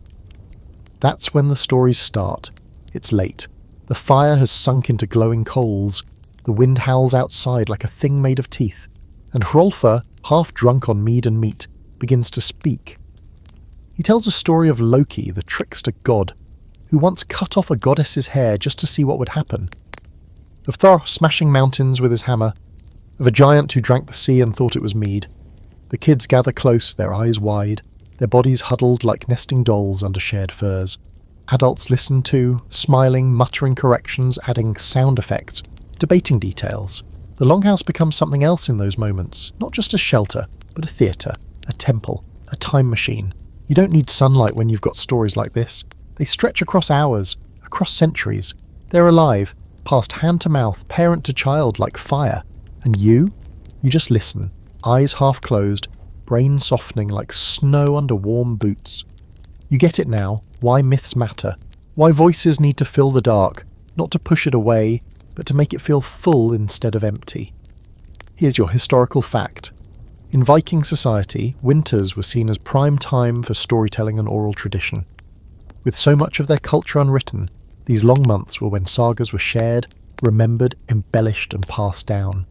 Skalds, professional poets, held a special place in Norse communities, preserving not just entertainment but history, lore and moral lessons. Now for the fringe detail, there's some evidence that narrative games were played.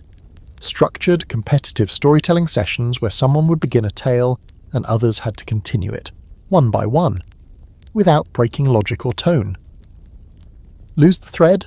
You lost the game. In some households, losers had to do the worst chores for a week. So yes, winter boredom led directly to the invention of improv sagas. And tonight's scholarly debate. Were these indoor months truly a time of creativity and bonding, or was that a luxury only for the well-fed? Some historians argue that winter was a living hell for the poor, crowded, unsanitary, filled with tension and illness. Others suggest that hardship bred stronger social cohesion, and that the stories, songs, and shared tasks were precisely how people avoided breaking under pressure. Probably both are true, depending on how well your salted fish stash was holding out. You lie down again, this time beneath a heavier fur than usual.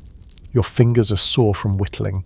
Your ears are still ringing with the last tale Hrolfr told, the one where a man marries a bear disguised as a woman and wakes up with frostbite and regrets. As the fire dies, the Longhouse breathes its slow, smoky breath. You close your eyes. There's no light outside, no noise but wind and the faint creak of wood settling into the frost. But inside, the silence isn't empty. It's full of stories. You've given up on knowing what day it is. Even the idea of morning and evening has melted into this long, dreamlike smear of dim light and darker dark, broken only by meals and chores and the occasional accidental nap that turns into a full night's sleep. Without clocks, without sunlight, without anything that screams structure, time here flows more like smoke. Slow, curling and impossible to grasp. You try asking Hrolfr what day it is. He just shrugs and says, "One closer to spring." Which is both comforting and horrifying. You're not the only one struggling with it. Around the fire you notice people drifting in and out of tasks like they're walking through molasses. Someone's carving a spoon for the third time this week. Another woman keeps rechecking the same net for holes that were never there. Even the goats look confused, bleating at odd hours and eating snow like it owes them money. And then there's the light, or lack of it. Today, you get a rare glimpse of something that could almost be called sun. For about 30 minutes around what might be midday, the sky turns a soft silver, not bright, but less dark. Shadows return briefly, stretching long and blue across the snow. A few people step outside just to stand in it, like it's warmth itself. You do too. You turn your face upward, close your eyes and feel, well, not heat exactly, but presence. Proof that the sun still exists, still cares just a little. And then it's gone again, like someone flicked off the switch and left you in the cold. That's when you learn about timekeeping the Viking way. Forget sundials, they're useless here for months. Forget hourglasses, no one has the luxury of wasting sand. Out here, time is marked by routine, by tasks, by changes in temperature, hunger, or the way smoke moves through the longhouse. Adis shows you her method. She keeps a thick knot of braided cord by her bed, with beads woven in at intervals. Each bead, she says, for a task or prayer. She touches one. Firewood, another. Animals, another. Evening meal. It's not a clock, it's a rhythm. And she doesn't count hours, she counts the world around her. Others mark time in different ways. One man tracks the wax drips on a single candle. A woman places stones near the hearth and moves them slightly after each completed chore. A boy scratches tally marks into the beam near his bed, 25 and counting, though he's started drawing little animals between them out of boredom or madness. You ask how they know when it's time to do anything. The answer is always the same. We just know. You don't. At least not yet. Your internal clock is fried. You're tired when you wake up and alert when everyone else sleeps. Your body craves the bright, scheduled world it came from, alarms, deadlines, daylight. But slowly, painfully, you're learning to trust something older. Your stomach becomes a clock. Your fingers, sore from use, tell you when it's time to rest. The rhythm of chores, of feeding animals, of stoking the fire, all of it becomes a kind of pulse, not mechanical, biological. And you start to notice that in the quiet of the longhouse time feels different. Slower, yes, but also more present. When there's no rush, no bells or dings or calendar alerts, you begin to feel each moment instead of racing through it. You spend a long afternoon, or maybe it's morning, helping Inga dye wool with lichens and ashes. The process is slow and quiet. Mix, stir, wait. Let the fibres soak. Pull them out, hang them. Wait again. No one rushes, no one even talks much. But the work gets done. Time moves, not in ticks, but in tides. Later you sit by the fire and carve lines into a block of wood, your own calendar maybe, or a piece of something that feels like sanity. You don't know what day it is. You don't even know if it matters. But for the first time, you're not counting down, you're just counting. Here's your historical fact. Viking societies didn't have mechanical clocks. Instead, they used natural time markers, sunlight, moon cycles, seasonal shifts, and communal routines. Some used primitive sundials in warmer months, called solskugafjöl, literally sun shadow board. But in winter, such tools were useless, and time became a social construct more than a mechanical one. Now for the quirky bit, there's evidence that some Norse households used time lamps, oil lamps marked with notches or tied cords to indicate how long they had burned. A kind of candle clock without a clock. One archaeologist even suggested that certain carved bones with dots may have been personal timekeepers, literal bone calendars. The scholarly debate. Was Viking timekeeping structured or improvisational? Some experts argue that ritual and tradition offered more consistency than modern timekeeping ever could. Others believe the chaos of Arctic winters led to mental strain and social disorganization. Was the Norse mind adaptable or simply numb? You sit by the fire long after the others have gone to sleep, the glow casting warped shadows up the beam. You stare at the embers and wonder how long it's been since you last saw a clock. A calendar. Anything with numbers. And then you realise you don't miss them. Here, time isn't something you track, it's something you inhabit. You pull your furs tighter, stretch out on the sleeping platform, and close your eyes. Somewhere in the back of your mind, the modern world still ticks and tocks away. But it's distant, faint, like a voice down a long tunnel. And here in the dark, your heartbeat is enough. You can't help but laugh the first time you see it. Two kids sliding full speed down a snow-covered hill on a flat piece of bone. One of them is screaming with joy, the other looks like he's preparing for death. And neither has any intention of stopping before they slam into the pile of firewood at the bottom, which they do, with a crunch. And then they both roll over, laugh hysterically, and start dragging the bone sled back uphill. This isn't what you expected from Viking childhood in the Arctic. You pictured something more solemn, more grim. Children solemnly sharpening knives by firelight or carrying buckets of goat urine through snowdrifts, not wiping snot off their faces and hurtling into solid wood like tiny lunatics. And yet, here they are, making winter their playground.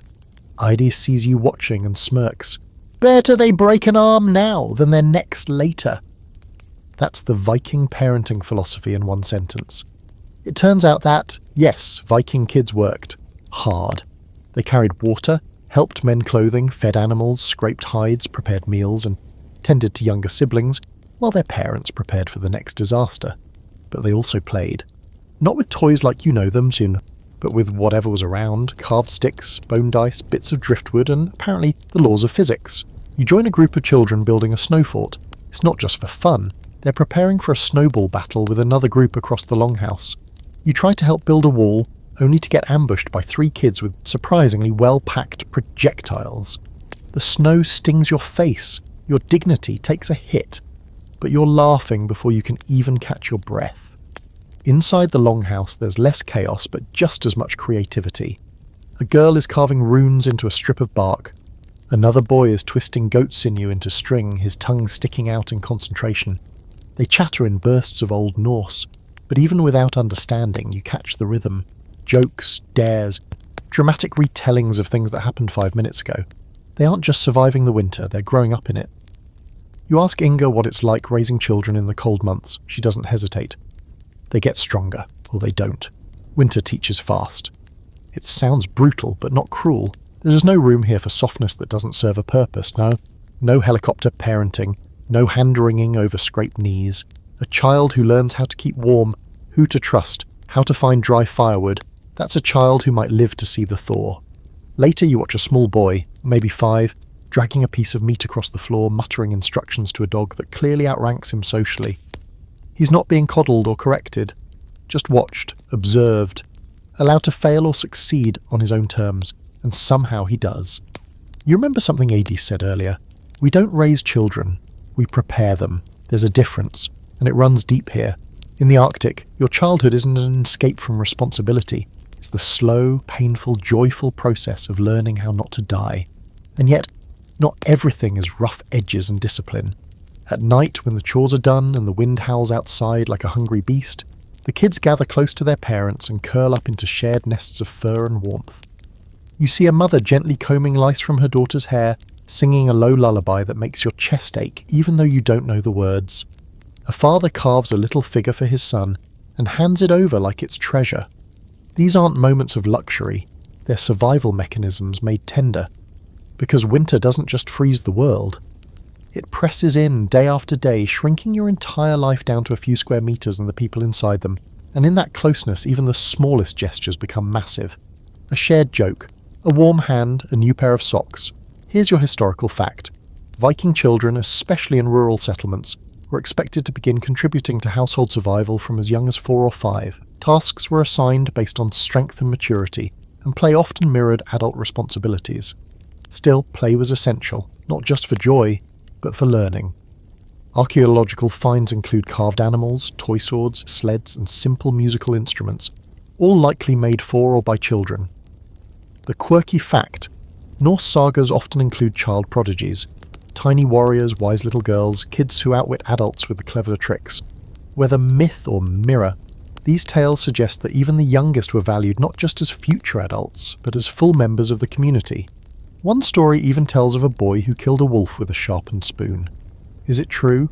Who knows? But it feels true. And the scholarly debate? Some historians argue that Viking childhood was short, harsh, and mostly devoid of affection. Others suggest that while discipline was firm, children were deeply loved and integrated into family life in ways modern societies might envy. Without institutions like schools or daycare, kids spent nearly every waking hour with their extended families. And that closeness shaped them. By the time evening comes, the kids are spent. You watch one little girl, maybe 7, curl up next to her grandmother, pulling a blanket of sheepskin over both of them.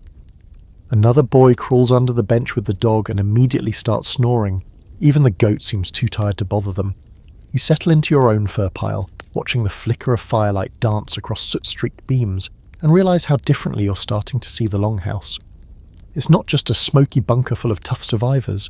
It's a living thing filled with love and arguments and children with wet boots and chapped lips who will someday grow into the people leading rituals, telling stories, building houses, and maybe, just maybe, making it through a few more winters, because here childhood isn't sheltered from the cold, it grows through it. You can't ignore it anymore, the smell. Not the smoky woolen people musk that clings to your clothes, or even the faint undertone of fermented shark lingering from the last feast. No, this one's sharper, earthier, more animal. and it's been intensifying with every passing day until finally, with a subtle but undeniable shift in your surroundings, you realise the truth. Half the longhouse is not for people, it's for animals. You knew this intellectually, of course. You'd seen the goats wandering around, had your feet stepped on by a sheep or two. But now it sinks in fully. The longhouse isn't divided into separate rooms, it's a dual-purpose machine. On one end, human survival, on the other, livestock survival. And the line between those two? Blurred by necessity, you decide to venture into their side. The moment you cross the invisible boundary, just a slightly lower beam and a not-so-subtle drop in floor cleanliness, the air thickens. It's warmer, surprisingly, more humid. It smells like straw, manure, damp fur, and something like sour milk in a wet boot. The goats stare at you with their judgmental eyes. The sheep just chew endlessly. In the corner, 2 cows lie curled together, enormous and peaceful, steam rising from their bodies as if they're their own central heating units. Ketil, who's elbow deep in what appears to be cow maintenance, waves you over. "Careful where you step," he mutters. The floor bites. You look down, slippery straw, hoof prints, and something that squishes uncomfortably under your boot. He wasn't joking. "This is where the real heat is," he says, patting one of the cows on its side. "They're better than a fire." And he's right. The animal room, this muddy living barn, is several degrees warmer than the rest of the longhouse. It's not cosy exactly, but it's unmistakably alive. The body heat from a dozen animals trapped inside an earthen building? That's biomass at work. The Vikings might not have invented central heating, but they did find a way to snuggle it. You sit on an overturned bucket, trying not to breathe too deeply, and watch Ketil milk one of the cows. The milk is warm, steaming in the cold air. He hands you a wooden cup filled to the brim. You sniff it. Fresh milk, unpasteurized, probably crawling with bacteria. You drink it anyway. It tastes shockingly rich, and you suddenly understand why this liquid gold was so guarded through the winter. Animals weren't just warmth or food, they were status, protection, even a kind of spiritual presence. Every one of them represented effort, foresight, survival. If a cow died midwinter, it wasn't just sad, it was catastrophic.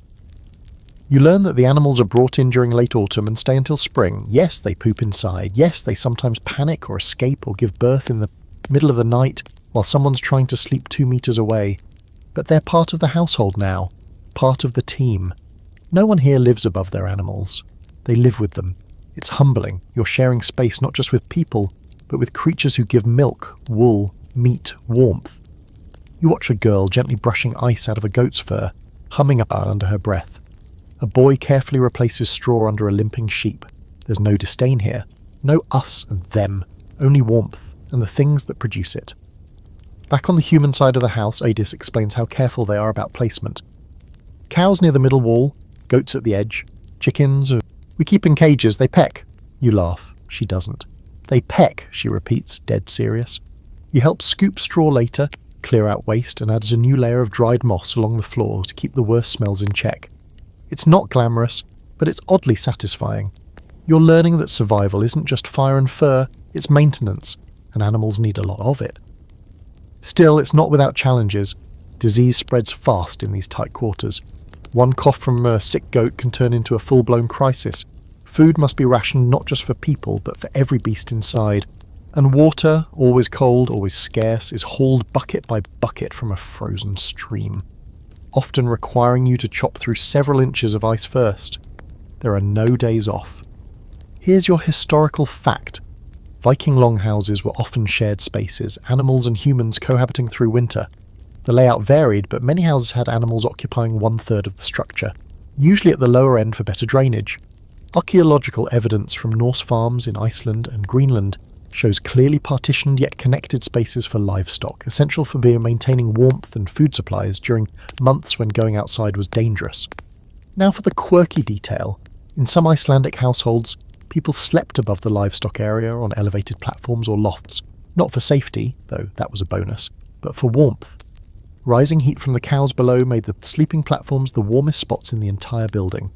You might call it the original heated floors, just with more mooing. And the scholarly debate? Some argue that cohabitation was a clever solution to cold and scarcity. Others think it was a desperation tactic, the last resort of those with too few resources to build separate barns. but modern reconstructions suggest it was a conscious design choice, a kind of ecological heating system with built-in breakfast.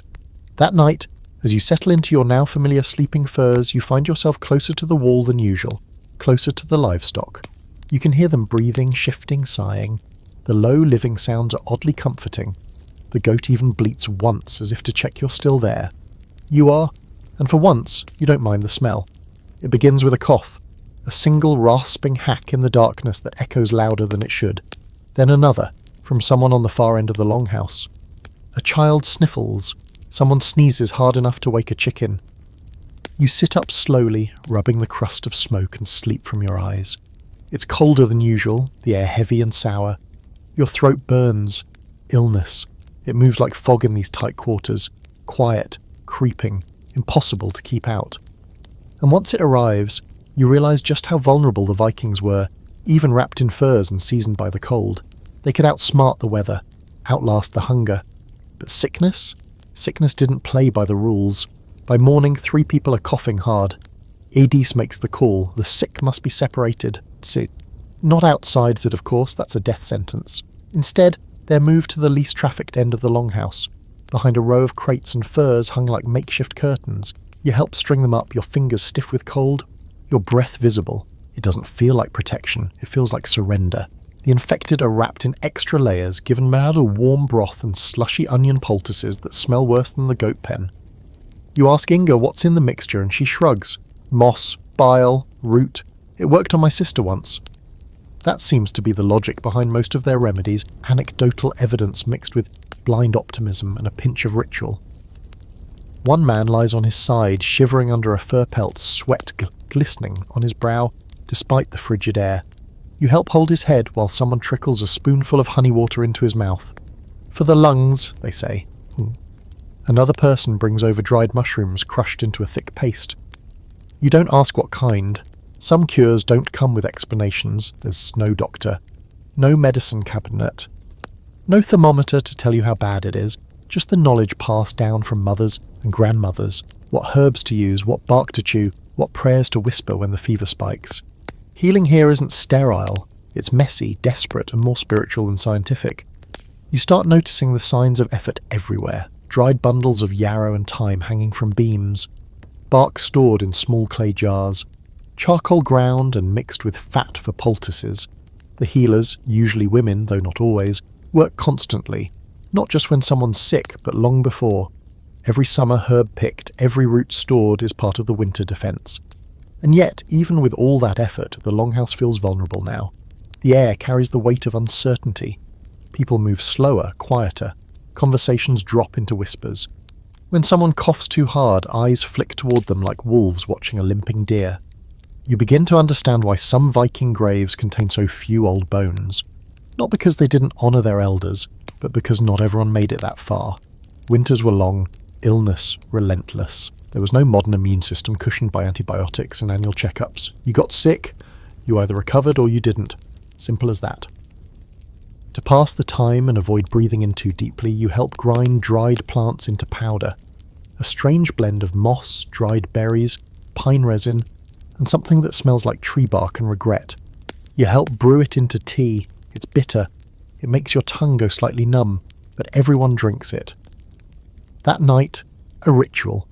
Not a big feast like midwinters, but a small, quiet ceremony near the fire. Hrolfa speaks words in a low voice you can't understand, touching a small carved talisman to the forehead of each sick person. Inga sprinkles ash in a circle around the bedding. You don't ask if it's meant to keep spirits out or sickness in, maybe both. Here's your historical fact. Vikings didn't have a formal medical system, but they did have leknir, healers who used a mix of herbs, rituals and experience to treat illness. Common treatments included teas made from yarrow, angelica and juniper, salves from animal fat mixed with charcoal, and bloodletting in rare cases. Fevers and rare respiratory illnesses were common in winter due to poor ventilation and close quarters. And the quirky fact? Viking cure charms were a thing. Little runes or poems carved into sticks, bones or stones, believed to hold healing magic. Some were even meant to be swallowed or buried beneath the patient's bed. One particularly strange recipe involved boiling garlic in cow urine and applying it to wounds. It might have actually worked. Science is still deciding. Now for the scholarly debate.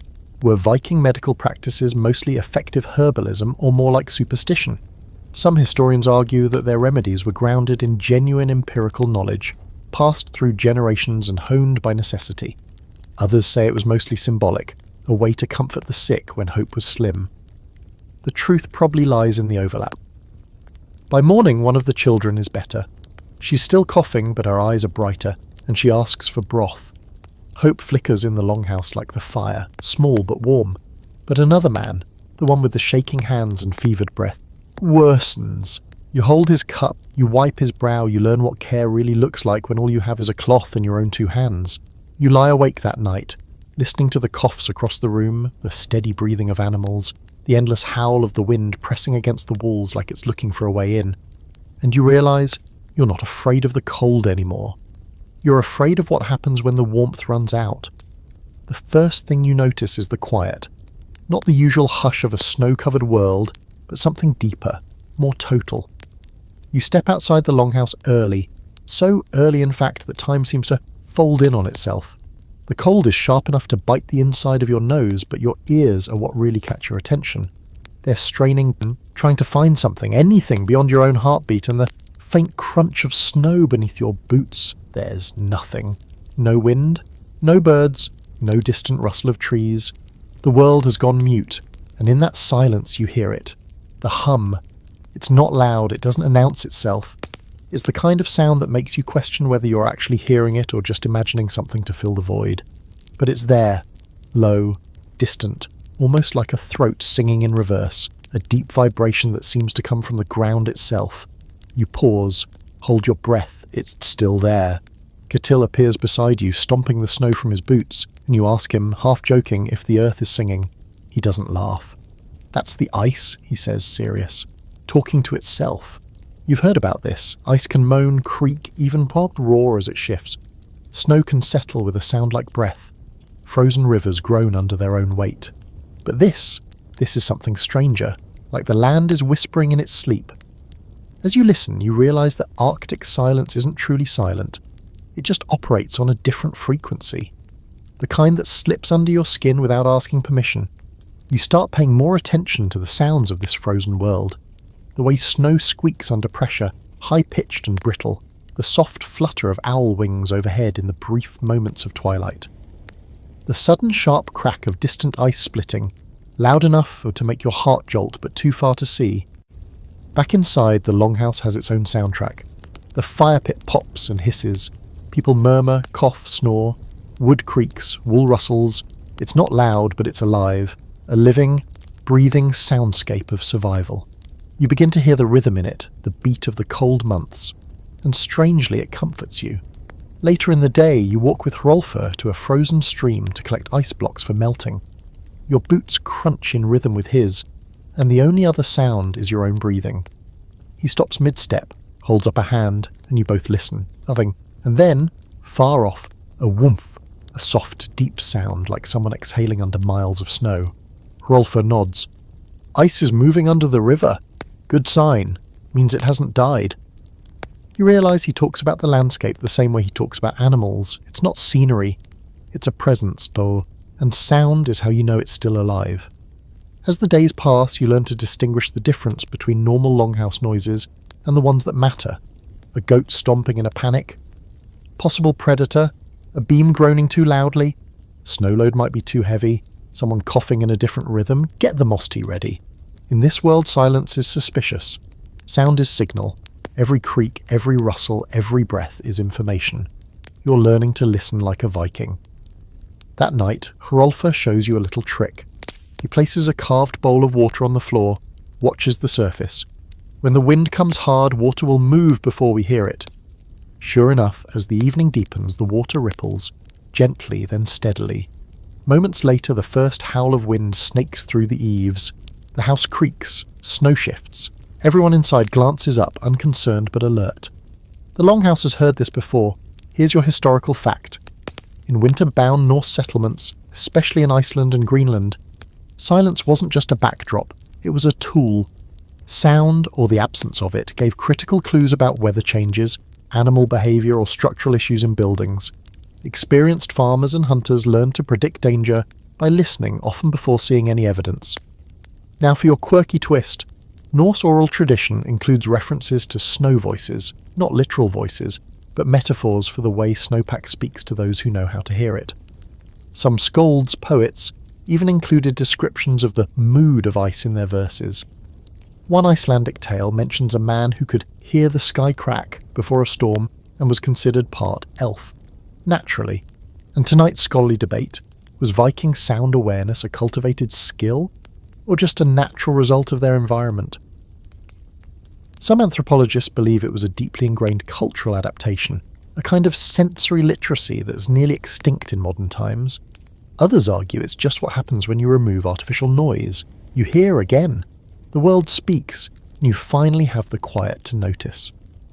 Back in the longhouse, the wind builds outside. You hear it sliding around the curved roof, clawing at the smoke hole, finding all the little cracks in the turf. Inside, someone stokes the fire. A spoon clinks softly against a bowl. The goat grumbles in its sleep.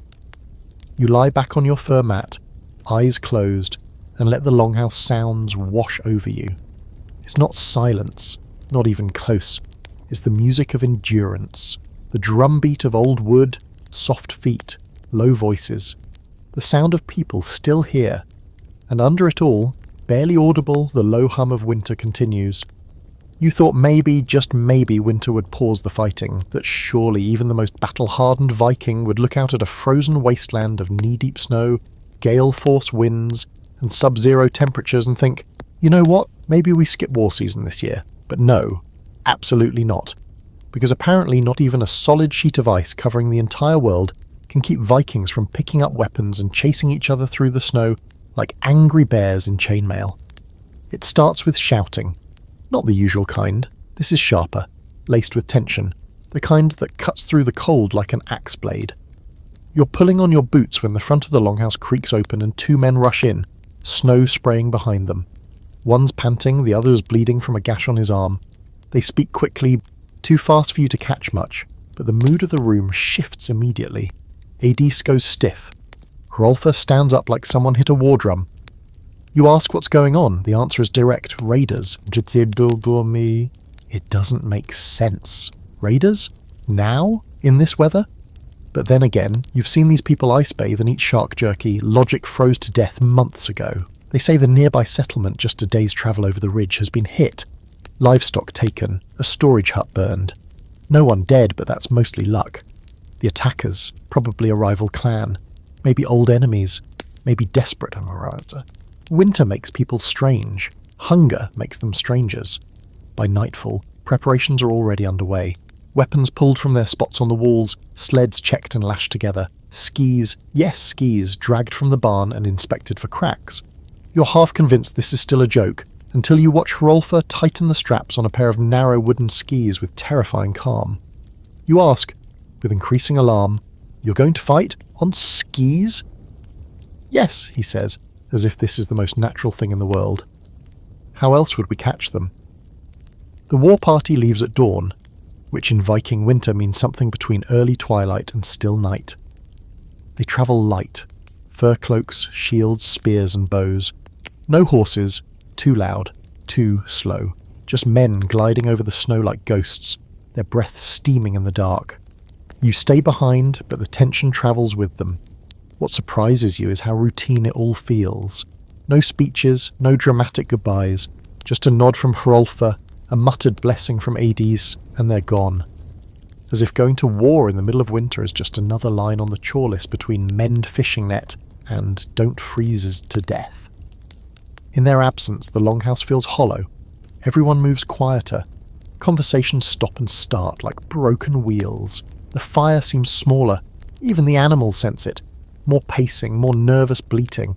You help stir a pot of gruel and glance at the door every few minutes, half expecting it to burst open with news. It never does. Then on the third day they return. No trumpets, no celebration. Just the scrape of sled runners on ice and the thump of boots against packed snow. Hrolfr has a bandage over one eye and blood on his beard. Two others are limping. One man isn't with them. They say the raiders were caught, that some were known. That one was a cousin. It was messy, but necessary. Supplies were reclaimed and a warning delivered. In the cold, everything slows down except the consequences. You sit near the fire that night as Hrolfr removes his cloak, stiff with the frost and stained with blood. He doesn't look angry, he looks tired, like someone who's had to dig his own grave but didn't lie down in it just yet. You ask him, why risk it? Why not wait until spring? He looks at you, eyes bleary but steady. 'Cause they won't. Hunger doesn't wait. Fear doesn't wait. And if we don't defend what's ours, they'll come again, cold or not. You think of all the effort this community has poured into surviving the winter. Every woven thread, every cured hide, every frozen root tucked away in a snowbank. It's not just comfort at stake, it's survival. And that means even the most brutal weather isn't enough to stop old grudges or fresh desperation. Here's your historical fact. Winter warfare was not uncommon among Norse peoples, especially in regions like Norway and Iceland, where snow and ice were a year-round reality. Skis were a legitimate form of transport and even battle tactic. Scandinavian warriors trained to fight while skiing using bows and spears. Military training in snow conditions was documented well into later centuries, with Viking roots in the techniques. Quirky detail, there are sagas that describe warriors so adept at winter battle that they could ski century across forests, shoot arrows mid-glide, and vanish without a trace. One legendary Viking, Uller, was even worshipped as a god of skiing, archery, and naturally duels. So yes, your worst nightmare on the slopes might have been a Viking with a spear, and the scholarly debate, were winter raids acts of strategic brilliance or sheer desperation? Some argue they were designed to catch enemies off guard. No one expects a war party when the rivers are frozen solid. Others believe most such raids were born from scarcity and starvation, not conquest. Either way, it proves something undeniable. The cold was no deterrent to conflict. If anything, it fueled it. That night, as the wounded rest and stories are told in low voices, you lie back and listen, not to the wind or the fire or even the breathing of the animals, but to the silence of survival, the cost of it, the way these people bear their burdens like weapons, always close, always ready. You drift off with the image of Hrolfr on skis, gliding across a frozen field, spear in hand, heart unyielding, and you understand finally that even in the deepest winter the fight never leaves. The snow is falling again, soft and thick this time, not like the dry, biting squalls you've gotten used to. This snow is different, slower, quieter, the kind that hushes the world and makes even the longhouse feel like it's breathing slower. You step outside for air and find the whole village blanketed in new white, roofs heavy with it, pathways gone, everything blurred into softness. And in the centre of this stillness, something is happening. A woman, Aslaug, the same one who gave you birch switches in the bathhouse, is standing just outside her doorway, drawing a strange symbol into the snow with the end of a stick. It's a spiral, or maybe a rune. She finishes, stands over it, then lightly blows across the surface like she's awakening something. When you ask what it is, she answers simply, protection, and then walks inside. You've noticed more of these little signs lately, scratched into beams, etched onto bones, stitched into clothing. Some are runes, sure, but others seem more symbolic, more personal. You ask Inga about them as she mends a sleeve with red thread. She gestures to the pattern she's sewing. This keeps away sickness. My grandmother taught me, her grandmother before her. Then after a pause, it works. That's when you realise what's really going on, winter magic. Not tricks or illusions or wizardry with staffs, but real bone-deep ritual. The kind that lives in repetition, in gestures passed through generations, in the stubborn hope that drawing the same symbol, wearing the same talisman, also saying the same words might just bend fate a little in your favour. You're told that during the deepest months, when the days are a blur and the sun forgets to show up, the veil between worlds thins. That's when the old spirits come closest. Not just the gods, though they're part of it, but older things, local spirits, house wights, ancestral echoes, forces that don't have names anymore, only gestures. Aslaug invites you to help with one of the rituals, and honestly you don't say no, not just because you're curious, but because everyone else is taking it so seriously. If you're the only one not whispering to the walls, it starts to feel like you're the one out of sync. She leads you outside just before nightfall. The snow reflects what little light remains, giving everything a ghostly glow. She carries a bowl filled with ash and crushed herbs. You carry a torch. The flames sputter in the cold air, but it holds. She walks the perimeter of the longhouse, scattering ash in a line as she chants. Not loudly, but with firm rhythm. You can't make out the words. They're older than her. Older than language, maybe. Just shapes made of sound. When she finishes, she hands you a carved piece of wood, simple, flat, with a single rune scorched into it. Place it near your sleeping furs, she says. Speak to it, but only once, then don't touch it. You nod, unsure what to say, and she disappears back into the snow. Back inside, the fire's been dimmed. People are moving slower, not out of fatigue, but reverence. Edith places a small bowl of milk near the door and another near the hearth. For the hidden ones, she murmurs. No one questions it. A young boy places a sprig of dried herbs under his pillow. Another woman rubs soot from the fire onto her wrists. It's subtle, quiet but everywhere, a low current of ritual moving through the night. You ask Hrolfr if he believes in all this. He grunts. I believe in winter. Which is, in its way, an answer. Here's your historical fact. Viking-era Norse people practiced a complex mix of religion, superstition, and animism. In addition to the well-known pantheon of gods, they believed in local spirits, Vettir, and house spirits called Husvettir, who needed to be appeased to maintain harmony. Midwinter especially was considered a time of heightened spiritual activity. Small offerings were common, food, ale, or symbolic objects placed in specific parts of the home or land. Quirky fact, some Icelandic settlers left small wooden figurines known as nisse, or tomti, little humanoid spirits with beards and red caps, hidden in the rafters during winter. They weren't part of the Odin-Thor crowd. These were household guardians, mischievous if ignored, protective if respected. And no, they weren't cute. They bit. And the scholarly debate?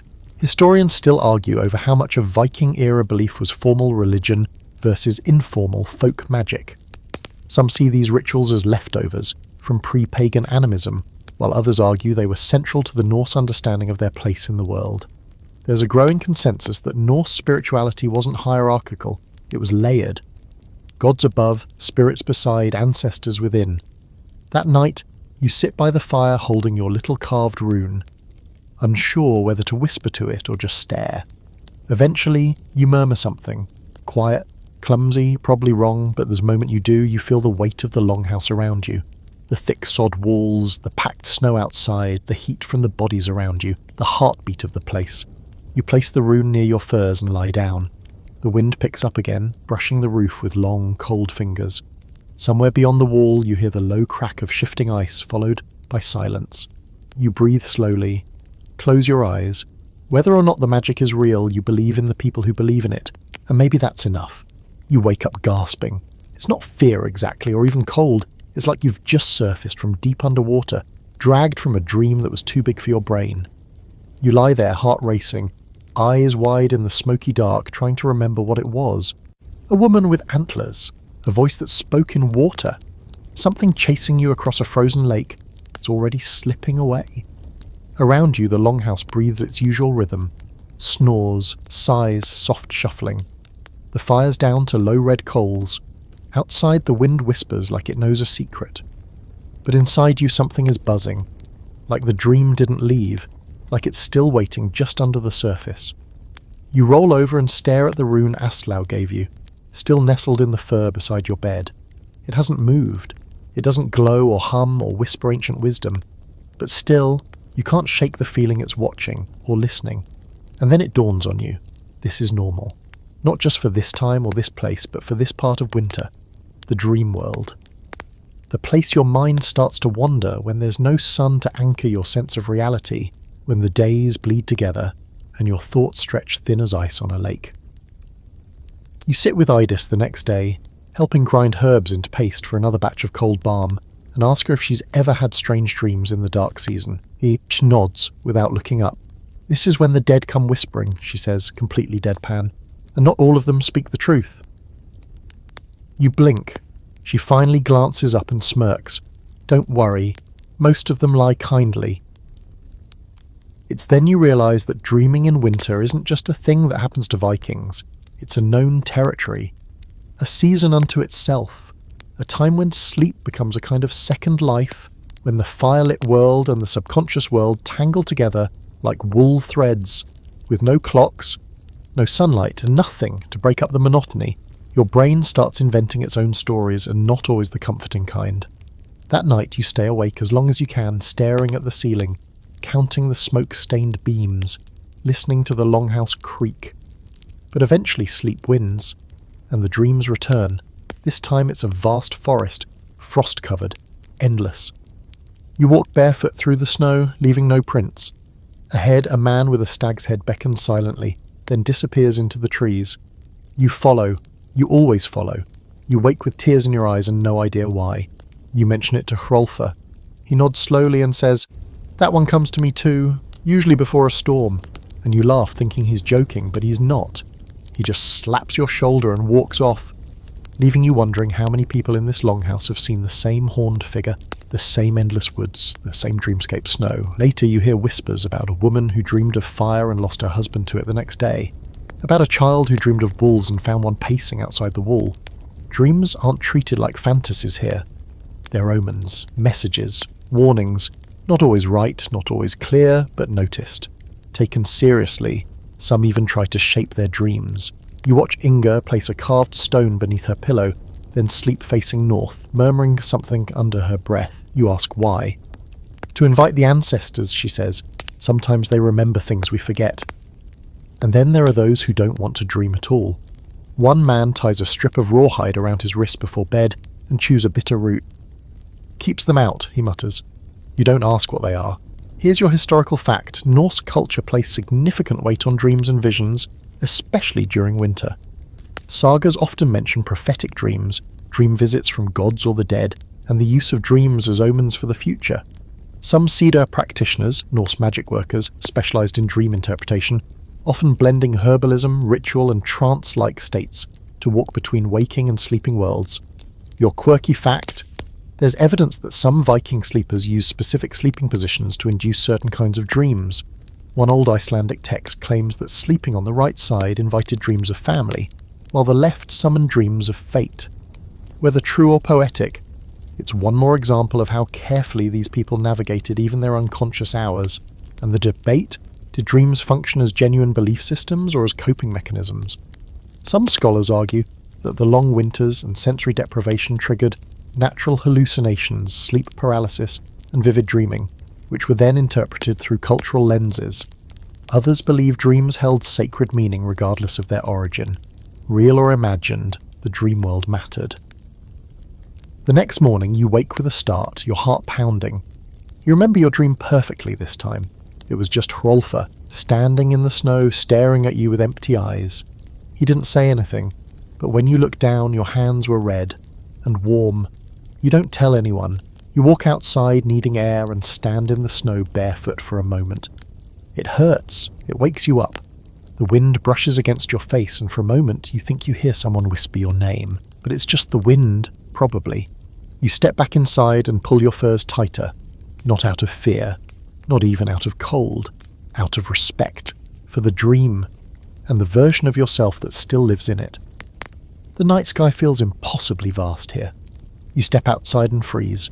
Not from the cold this time, but from the sheer weight of it. Stars stretch across the Arctic dome like tiny pinpricks of ice, sharper than anything you've seen back home. The Milky Way arcs overhead like spilled salt on black velvet, and for a moment you forget the cold, the smoke, even the longhouse. You're just a speck staring into eternity. Hrolfr stands beside you, wrapped in layers of fur. He doesn't say anything. You don't expect him to. The silence is a language of its own. He points slowly, almost reverently, at clusters of stars. "These guide us," he murmurs.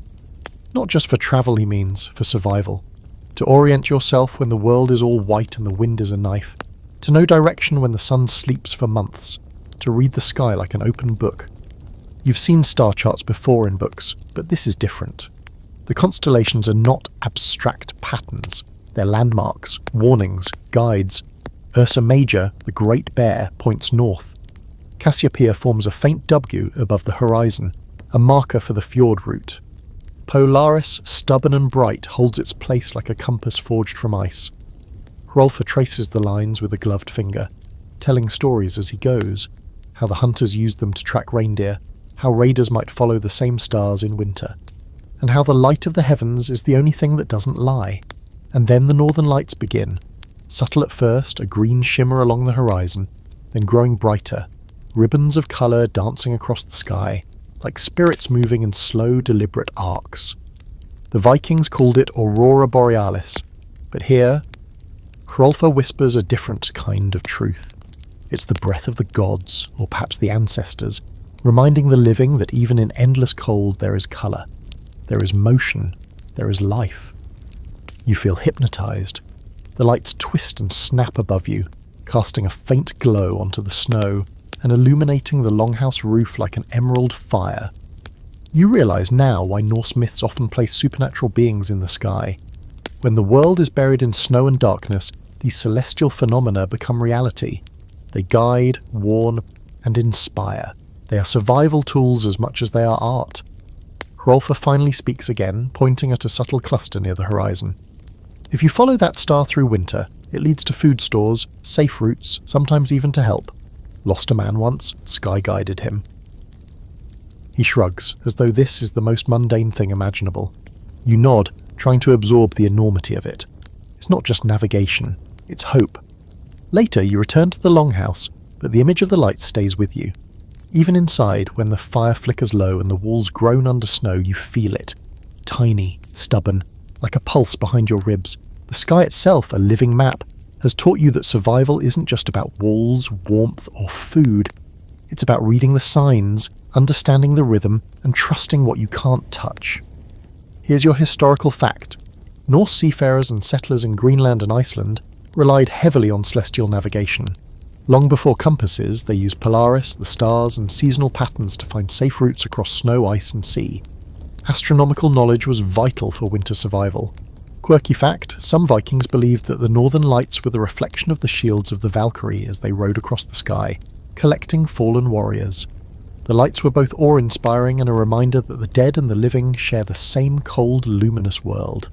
The debate, scholars argue whether the mythological interpretations of the aurora influenced Viking behaviour, or whether practical navigation came first and the stories followed.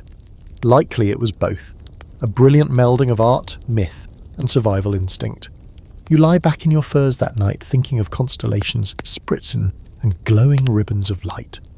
The longhouse seems smaller, warmer, safer, yet connected to the vast, untouchable world outside. The sky has taught you a lesson the fire cannot. Survival is not just heat, not just food. It's knowledge, observation, and a willingness to see signs when the night seems endless. The longhouse is quiet when you wake, but not dead. There's a soft murmur of activity, the scrape of boots on packed earth, the low clatter of wooden tools, the whisper of wool being stitched together. You stretch, still groggy, and realise something. Even without a fireplace, the place feels alive. Not just warm in temperature, but warm in spirit. And it occurs to you that survival isn't just about physical comfort, it's mental too. And here, the Vikings have mastered that art. Hrolfr is already up, tending to the fire pit. Not because it's necessary, there's enough body heat in the longhouse to keep the frost from creeping in, but because he likes the ritual. He tends the fire like it's a companion, poking embers, adjusting logs, listening to the faint hiss and crackle. You realise that fire isn't just about warmth here. It's focus, it's meditation. It's a rhythm that marks the day even when the sun doesn't cooperate. You help him stir a pot of porridge, thick and bland but sustaining. You wonder aloud how they manage to keep morale high when the food is repetitive, the day's endless, and the cold relentless. Hrolfr shrugs. Stories, songs, work, repetition. The mind needs as much tending as the body. And suddenly the smoke in your lungs, the ache in your fingers, the frozen toes, it all starts to make sense. Every task, every chant, every story is a little ember in the mental hearth. By midday, the longhouse hums like a living organism. Inga braids rope near the wall, a child sharpens a knife beside her, and someone else repairs a sled with painstaking patience. Each person's labour overlaps the others rhythmically, quietly. There's no chaos, just flow. Even the animals contribute to the temperature and structure of life. Their breaths, movements, and small sounds are part of a symphony that keeps despair at bay. You notice something else. The Vikings' fire of the mind is contagious. People converse in patterns, hum songs under their breath, tell stories that stretch across the room without a single voice dominating. You try a small story yourself, something from your own world, and the room listens, not politely but attentively. They critique, embellish, laugh, and you feel it, the spark of connection, warmth that doesn't come from flame, but from shared attention, shared humanity. Adius approaches, a handful of small tools in her fur-covered hands. She begins a demonstration of knotwork, intricate patterns passed down through generations. Your fingers fumble as you try to follow. She laughs softly. Winter teaches patience. Fire teaches skill. Together they teach survival. Her words lodge somewhere in your chest. You realize that everything in this place, every ritual, every chore, every story, every bead of sweat exists to train you not just to live, but to endure with grace. Later you step outside. The air is cold but still, and the sky has lightened slightly, silver instead of black. The northern lights are faint tonight, mere whispers along the horizon, but they're enough to remind you that the world continues beyond the longhouse walls, and that thought is surprisingly comforting. Even if your body freezes, your mind remains afire, flickering and alive. Here's your historical fact. Vikings placed extraordinary value on mental endurance in addition to physical survival. Oral tradition, storytelling and communal work helped maintain morale during long Arctic winters.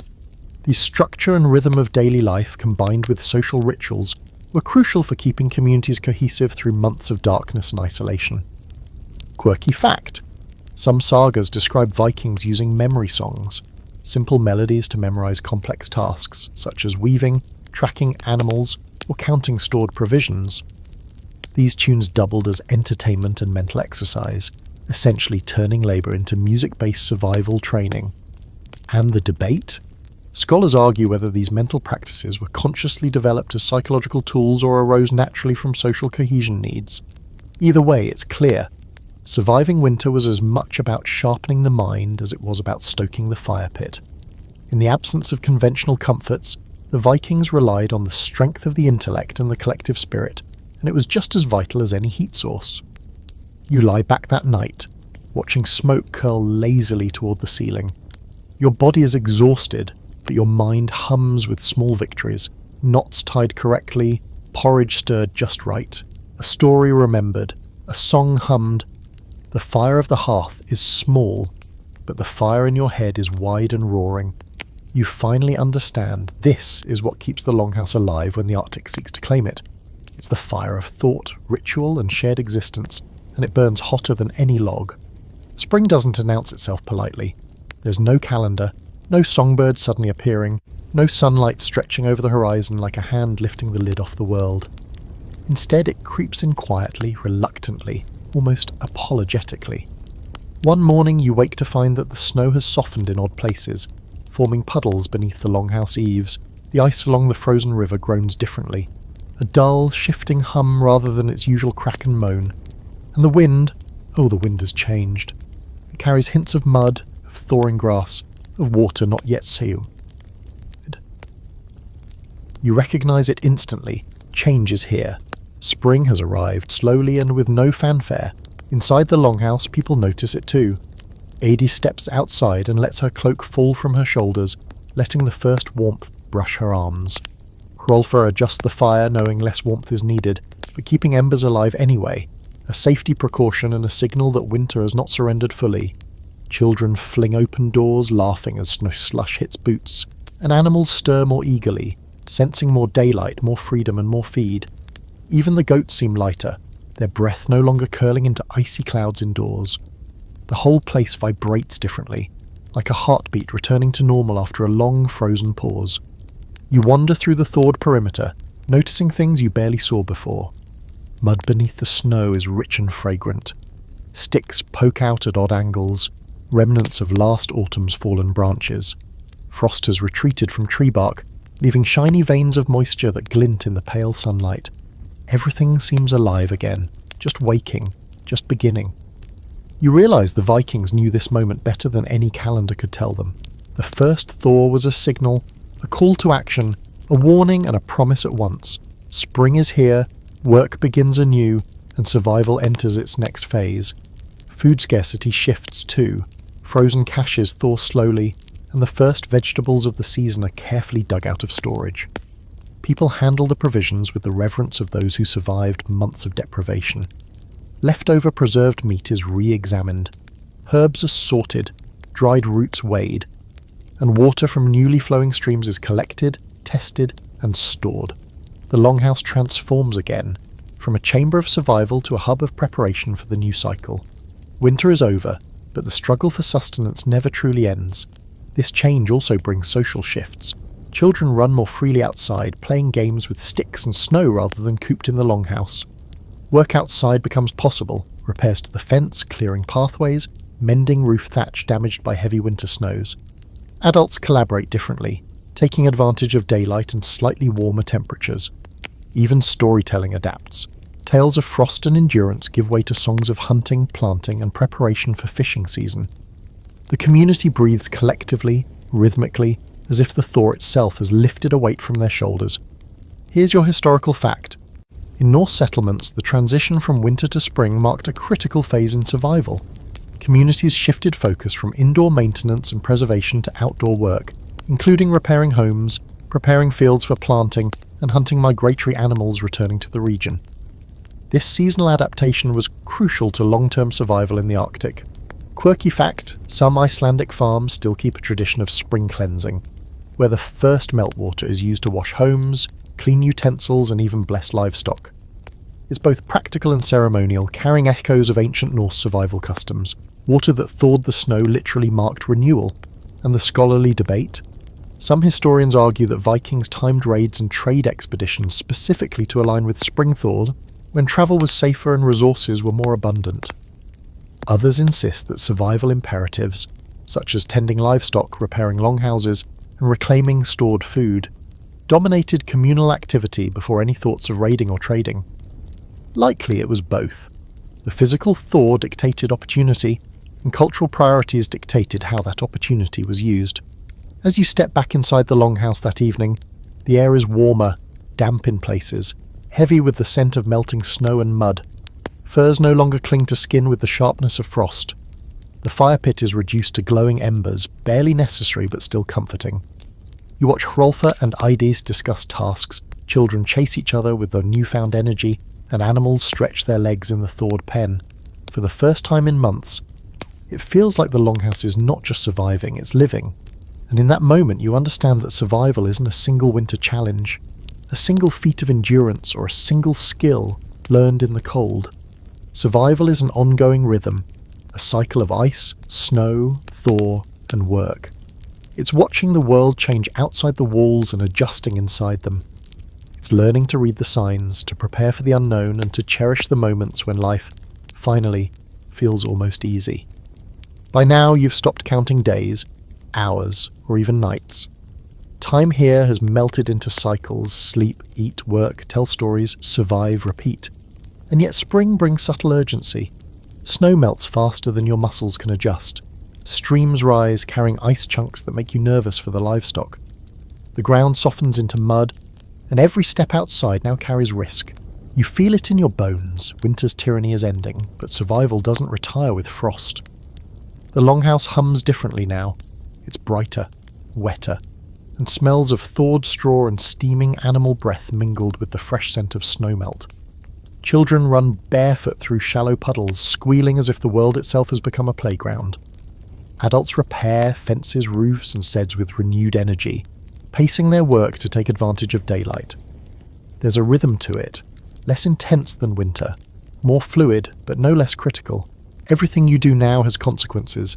A mislaid bundle of straw, a weak fence post, a skipped chore. It could mean livestock lost or sickness spreading. You find yourself walking among the longhouse walls, noticing the small miracles you took for granted during the harsh months. Sod walls that withstood blizzards without faltering. Wooden beams that groaned but never collapsed. Smoke-stained rafters, still black, still holding the roof above 20 souls and half a dozen animals. You realise survival is as much about construction as it is about fire or food. Every beam, every plank, every piece of turf was painstakingly chosen, shaped, and maintained to create this fragile bastion against the Arctic, and it has endured. Hrolfa joins you, pulling a bucket of water from the slowly flowing stream. Spring always comes, he says, his voice calm, almost ceremonial. But not everyone does. Remember that. You nod, watching him handle the bucket, careful not to drop it, careful not to disturb the ice remnants that float like ghosts in the water. Survival is quiet, precise, relentless, and the people here know it intimately. The thaw also brings reflection. You notice who survived, who grew stronger, who adapted, and who did not. Conversations with Adis and Inga revolve around lessons learned. Which food caches worked, which clothing layers kept frostbite at bay, how group sleeping maintained morale and heat, which stories lifted spirits when the dark seemed endless. Even the goats and cows are assessed. Health, weight and temperament. Because every creature contributes to human endurance. You begin to understand the ecosystem of survival, humans, animals, architecture, ritual, knowledge, all intertwined. And yet, amid the practicality, there's gratitude. For warmth, for food, for the pulse of life continuing inside the longhouse. The old men smile, younger men laugh. And children, blessedly oblivious to winter's horrors, chase each other across muddy grounds, bringing chaos that is both distracting and rejuvenating. Even the scent of thawed hay and manure carries comfort now, a tangible reminder of life persisting through hardship. Here's your historical fact. Archaeological evidence from Norse settlements in Iceland, Greenland and northern Scandinavia confirms that longhouses were central to survival, housing both humans and animals. Shared living spaces allowed heat conservation and communal labour, crucial during the long Arctic winters when isolation could be deadly.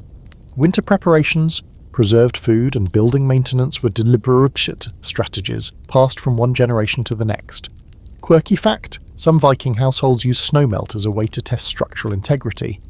If water seeped too quickly through the roof or walls, adjustments were made immediately. They called it listening to the house, treating the building almost like a living companion with needs and vulnerabilities.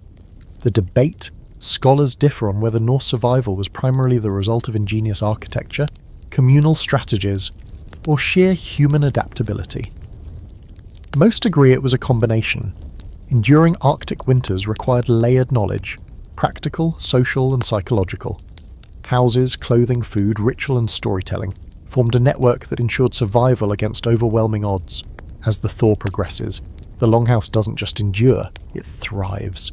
People move with purpose, animals graze cautiously, and the first hints of green push through receding snow. You take it all in, understanding now that survival is not a single act of heroism, but a mosaic of countless small, persistent choices. Every winter endured, every meal shared, every story told, every careful repair, it all counts, it all adds up. And here, in this sturdy, smoke-streaked longhouse, life persists against the coldest odds imaginable. The longhouse is quiet now, the bustle of spring's early tasks fading into evening calm. You stretch, feeling the lingering warmth of shared bodies and the soft thrum of life that permeates the structure. Outside, the Arctic landscape has shifted from stark white to mottled grey and green. Streams gurgle, snowbanks slump, and the wind carries hints of thawed earth and growing plants. It's a subtle symphony of change, one you've come to recognise as proof of life persisting against impossible odds. Months ago, you shivered at the thought of surviving without fire. Now you understand that survival was never just about heat. It was about rhythm, adaptation, community, and the quiet rituals that knit everyone together. You reflect on what you've witnessed and endured. The smoke-filled longhouse where a single pit fire balanced cooking, warmth, and air. The careful layering of clothing, fur, and body heat. The meticulous storage of food that allowed life to continue through months of darkness. The stories, rituals, and games that maintained mental fortitude. And the extraordinary ingenuity of living in harmony with animals, the architecture, and the environment. Every detail was a testament to human resilience, creativity, and foresight. You realize that fire wasn't always necessary when knowledge, cooperation, and observation filled its place. The Arctic winters demanded more than strength, they demanded intelligence, attention, and respect for both the environment and the people sharing it. You think back to the rituals, the tales of gods and ancestors, the whispered guidance of the stars and northern lights. Every element, practical, symbolic, or both, was integrated into a survival system that prioritized both immediate life and long-term cultural continuity. Even the dreams of winter, once terrifying and vivid, now make sense as part of the mental scaffolding the Vikings relied upon to endure prolonged darkness. Magic, story, observation, and work were all interwoven, creating a tapestry that preserved not only life but identity, community, and knowledge. You rise and step outside one last time, inhaling the crisp, warming air. The longhouse behind you feels like a living being, soot-stained walls and timbered beams holding stories of survival, laughter, hardship, and triumph. The snow has softened, the streams carry new energy, and the wind, once a relentless threat, now whispers gently across the thawing landscape. You understand that survival here was not a singular event but a constant engagement with the world. Careful observation, consistent labour, shared responsibility, and the quiet courage to face months of darkness and cold without complaint. As you lie back on your fur one final time, the longhouse hums with the gentle sounds of contented animals, children drifting to sleep and adults winding down their tasks. You feel the pulse of the building, of the community, of life itself, a rhythm that persisted despite the Arctic winter's harshness. The lessons of the cold months are clear. Survival is not merely about warmth or food, but about harmony, preparation, and connection. You close your eyes, the lingering scent of fire, wool, and thawing earth grounding you in this extraordinary experience. The sun dips low, casting long, forgiving shadows across the landscape, and you know that what you've witnessed, the ingenuity, resilience, and enduring spirit of the Vikings, will stay with you long after the Arctic winter has passed.